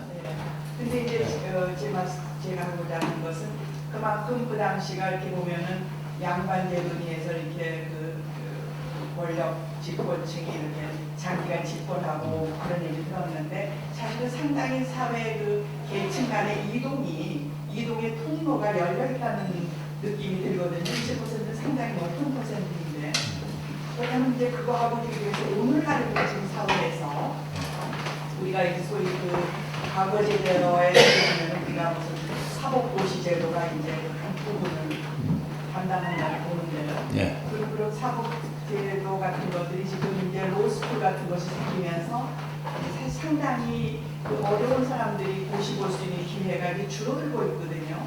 네. 그러면 현재 우리 사회에서 그 계층 간에 이동한다는 것이 오히려 이렇게 제한되는 현상들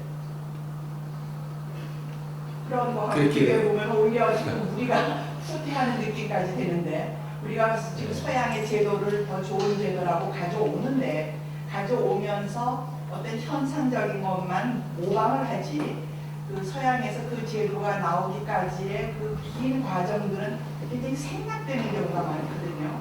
그래서 저는 그런 점들이 조금 오히려 더 부정적으로 느끼고 오히려 조선조가 그런 면에 있어서는 더 좀 앞섰던 면이 아니었는가. 그 전에 과거에 대해서 그렇게 생각을 못했었는데 선생님 말씀 듣고 보니까 그런 적이 있지 않았을까. 그런데 선생님 말씀도 아주 그 재미난 말씀인데요. 근데 이제 이런 게 있지 않습니까? 옛날에는 출세하는 길이 하나밖에 없잖아요. 관료. 뭐 스포츠 가지고 뭐 출세하는 것도 아니고요. 예술 가지고도 출세하지 못하고 그러니까 오직 관직 갖는 것이 출세거든요. 그러니까 이제 그런 면에서 보면은 옛날에 과거 제도가 이제 모빌리티를 굉장히 활성화시켜준 건 사실이죠. 업버드 모빌리티. 그런데 지금의 경우에는 이제 관직만이 모빌리티의 목표는 아니잖아요. 그렇죠? 이제는 뭐 예술을 해서도 대가가 되고 말이죠. 스포츠에서도 대가. 이제 상당히 그 출세의 문이 다양해졌다. 이런 시기에 모든 걸 시험 쳐가지고 이제 출세하는 건 아니잖아요. 스포츠 같으나 예술 뭐 그게 시험 치는 거 아니죠. 다만 이제 관료라는 그 측면에서 볼 때는 고시제도가 아직도 사법고시제도가 이런 게 이제 영향을 주는 거죠. 예, 그러나 우리는 요즘은 이제 출세 문호가 넓어져서 고시 아니라도 출세할 수 있는 영역이 아주 커졌기 때문에 그런 점을 감안해서 보면은 지금 모빌리티가 옛날만 못하다고는 말하기가 어려울 것 같아요. 예, 오히려 지금이 더 활발하죠. 옛날에 비해서는. 예. 아주 재미난 단어를 들었는데요. 저는 특별히 이제 그 유불선이 이제 우리의 그 정신의 뒤에 있는 일단 이렇게 얘기하는 게 아주 굉장히 재밌거든요. 그리고 그것도 이제 선생님도 불교, 유학, 그 다음에 선을 할 때 꼭 무속 이렇게 하시거든요. 네, 무교라고도 이제 소리가. 무교가 아니고 예. 선도나 신도였는데 선생님 자신도 무속이라고 하시고 네. 우리들 스스로도 무에 대해서는 조금 비하하는 무속으로 그래서 단군을 무의 그 선조로 보는 거에 대한 거부감이 굉장히 심하게 있거든요. 그러니까 이게 왜 무가 선도, 신도, 무교가 아니고 무속으로 되면서 우리의 아주 굉장한 제일 강한 DNA 같은데 네. 이걸 왜 이렇게 비하를 하게 됐는지 저는 이제 종교적인 관점. 기독교인들을 비하는 거 아닙니까? 기독교인들은 뭐 말할 수도 없이 비하하는데 그거 하나 빼놓고 그리고 이제 고려 때도 불교가 들어오면서 이게 속으로 갔거든요. 그저 조선 시대도 비하했어요. 그 유학자들은요. 예. 비하했고 일제 때 말할 수 없이 비하했는데 그 외 삼국시대라든지 이때 그 어떤 그 유불선의 그 말하자면 그게 교로 갈 수 없는 그것이 상당히 좀 안타까워요. 조선 시대의 경우를 보면요, 교로 표현하는 사람도 많아요. 이게 신교라고 그래요. 선교 또는 신교 이렇게 표현도 하고요. 조선 시대에 예. 무교라고는 안 그래요. 이 무교는 그 근대 이후에 주로 많이 써요. 최남선 선생 이후로 무교, 이 샤머니즘 개념이 들어가지고 이제 무교라는 말을 많이 쓰는데 조선 시대는 무라는 말은 무당이라는 말은 있어도 무교라는 말은 거의 안 써요. 그런데 무교에 대해서 음사라고 많이 표현하죠. 음사. 그러니까 이게 정식 종교가 아니고 뭐랄까 이단에 속하는 이제 그런 그래서 음사를 믿으면 복이 없다. 그건 아무 소용없는 거다. 이래서 음사를 자꾸 배척하죠. 그래서 무당 무교하면은 이제 좀 이렇게 천시하는 그런 경향은 조선 시대부터 있었던 겁니다. 있었다가 이제 우리가 기독교 문명 이제 혜택 받으면서 더군다나 더 이제 무당하면 이게 아주 이제 더 하층 종교로 보는데 그러면서도 조선 시대 지식인들이 또 다 그런 게 아니에요. 예, 어떤 지식인들은 그 무교를 아까 말한 선교, 신교를 해가지고 또 그 전통을 굉장히 존중해 주는 사람이 있어요. 그래서 제가 조선시대 사상사를 한 줄기를 볼 수 없다는 게 바로 그거예요. 굉장히 바라이어티가 많고 다양한 흐름이 있어요. 이거를 너무 우리가 단순화시켜서 본다니까요. 예, 도그마티스트만 있는 걸로. 실제로 그렇지 않습니다. 그 조선시대 사상사를 해보면요.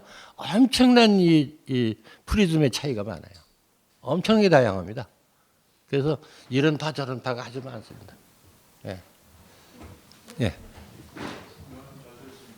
예.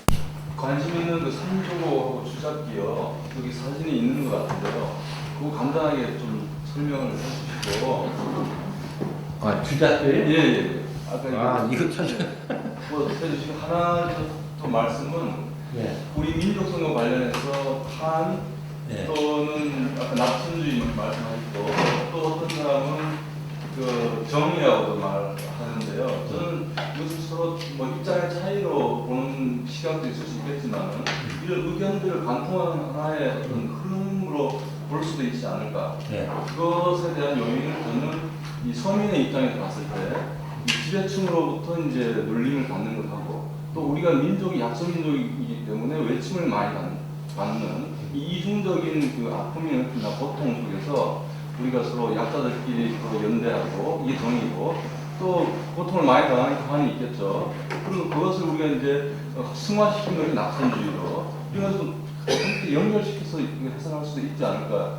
그 점에 대해서 선생님 의견을. 저는 정의라는 것을요, 한국인들이 정이 많죠. 정의 문화라고 해도 과언이 아닌데 이것은 나눔의 정서라고 저는 보거든요. 정의라는 것은 이것은 약자들에게만 있는 게 아니고요. 제가 아까 우주관이 천지인 하별소상이라고 그랬죠. 우주가 전부 다 생명체라고 보니까 생명체끼리는 서로 하나의 상생 공동체를 이루고 있다고 보는 거예요. 그러니까 이 상생 공동체에서 서로 나눔의 그 미학이 나오는 거죠. 서로 나눠야 돼요. 그 나눔의 정이 이제 우리가 그런 감정을 보통 우리가 정의라고 그러죠. 그래서 이 정의라는 것은 꼭 뭐 이 하층 사회만 있는 것도 아니고 한국인들에게 누구나 정이 있죠. 예, 그것이 공동체 정신이다 이렇게 보는 거예요. 공동체의 마음을 달리 표현하면 정의라고 그러는 거죠. 예, 그 나눔의 정서다. 나눔의 정서. 그것이 저는 정의라고 보고요. 그 달리 표현하면은 공동체 정신이다. 그런데 이 공동체가 이제 큰 공동체, 작은 공동체 무수히 많거든요. 가장 큰 공동체가 이 우주 공동체죠. 그래서 이 다리가 세 개인 까마귀는 바로 이 새가 태양 속에서 살잖아요, 지금. 태양에 아마 흑점을 우리가 까마귀로 본 것 같은데요. 이 태양에도 사는 새인 동시에 또 지구상에도 살아요, 지상에도. 그래서 이 새는 천지인을 매게 해주는 새입니다, 까마귀가. 그래서 동네에서 까마귀가 울면은 누가 하늘로 돌아가셨다는 얘기예요. 그런 뜻인데 이 다리가 세 개라는 것은 실제 다리가 세 개가 없죠. 천지인을 상징하는 그래서 세 개를 그린 거죠. 그리고 이 무덤의 주인공이 천지인을 매게 하는 그런 권력자라는 거죠. 권력자. 이런 뜻을 가지고 있다고 보고 조선 시대에도 임금이 행차할 때 깃발들이 많이 따라가는데 그 깃발 가운데 주작기가 있어요. 이게 조선 시대 이건 상당히 시대가 지금 얼마 안 되는 시대 깃발인데 머리가 세 개고 다리가 세 개예요. 이런 새가 없죠. 근데 왜 이런 깃발을 쓰고 가느냐? 똑같은 거예요. 이게 임금은 천지인을 매게 해주는 존재거든요. 천심과 민심을 따라서 우주 공동체 사상을 가지고 다스리는 거죠. 그것이 사랑이죠. 우주 공동체 사상은 모든 생명체에 대한 그 애정, 이 사랑이죠. 그래서 유교의 인정도 그렇고 우리나라 모든 정치는 바탕에 사랑이죠. 공동체끼리 사랑. 그래서 이제 이런 그 머리가 세 개 달리고 다리가 세 개 달린 이런 깃발, 셋에 대한 숭상, 그 셋에 대한 숭상은 우주 공동체 정신. 그리고 우주 공동체 정신은 생명에 대한 사랑, 이것이 바탕에 깔려 있다. 그리고 생명에 대한 사랑을 나누는 것이 정이다. 이렇게 보는 거예요. 제가 책에다는 다 썼습니다. 정에 대해서도. 정이라는 게 무엇인가. 사랑을 나누고자 하는 마음이다. 이런 식으로 썼는데 하여튼 한국인들은 이런 공동체 정신 속에서 서로 상생하면서 살아가자 하는 그런 정서가 이게 이제 신바람으로도 나오고 또는 정으로도 나오고 뭐 여러 가지 흥으로도 나오고 여러 가지로 표현된다. 저는 이렇게 보는 것이죠. 예.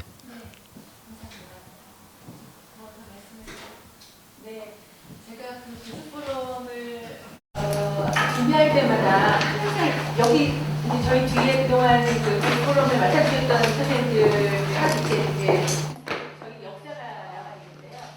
그럴 때마다 거의 뭐 여기 지금 대학원생도 계시고 선생님들도 계시고 때를 씁니다. 굉장히 바쁘신데 꼭 해주십사라고 때를 쓰는데 할 때마다 떼쓰기를 참 잘했다 이런 생각을 항상 했었거든요. 근데 오늘도 예외가 아니었습니다.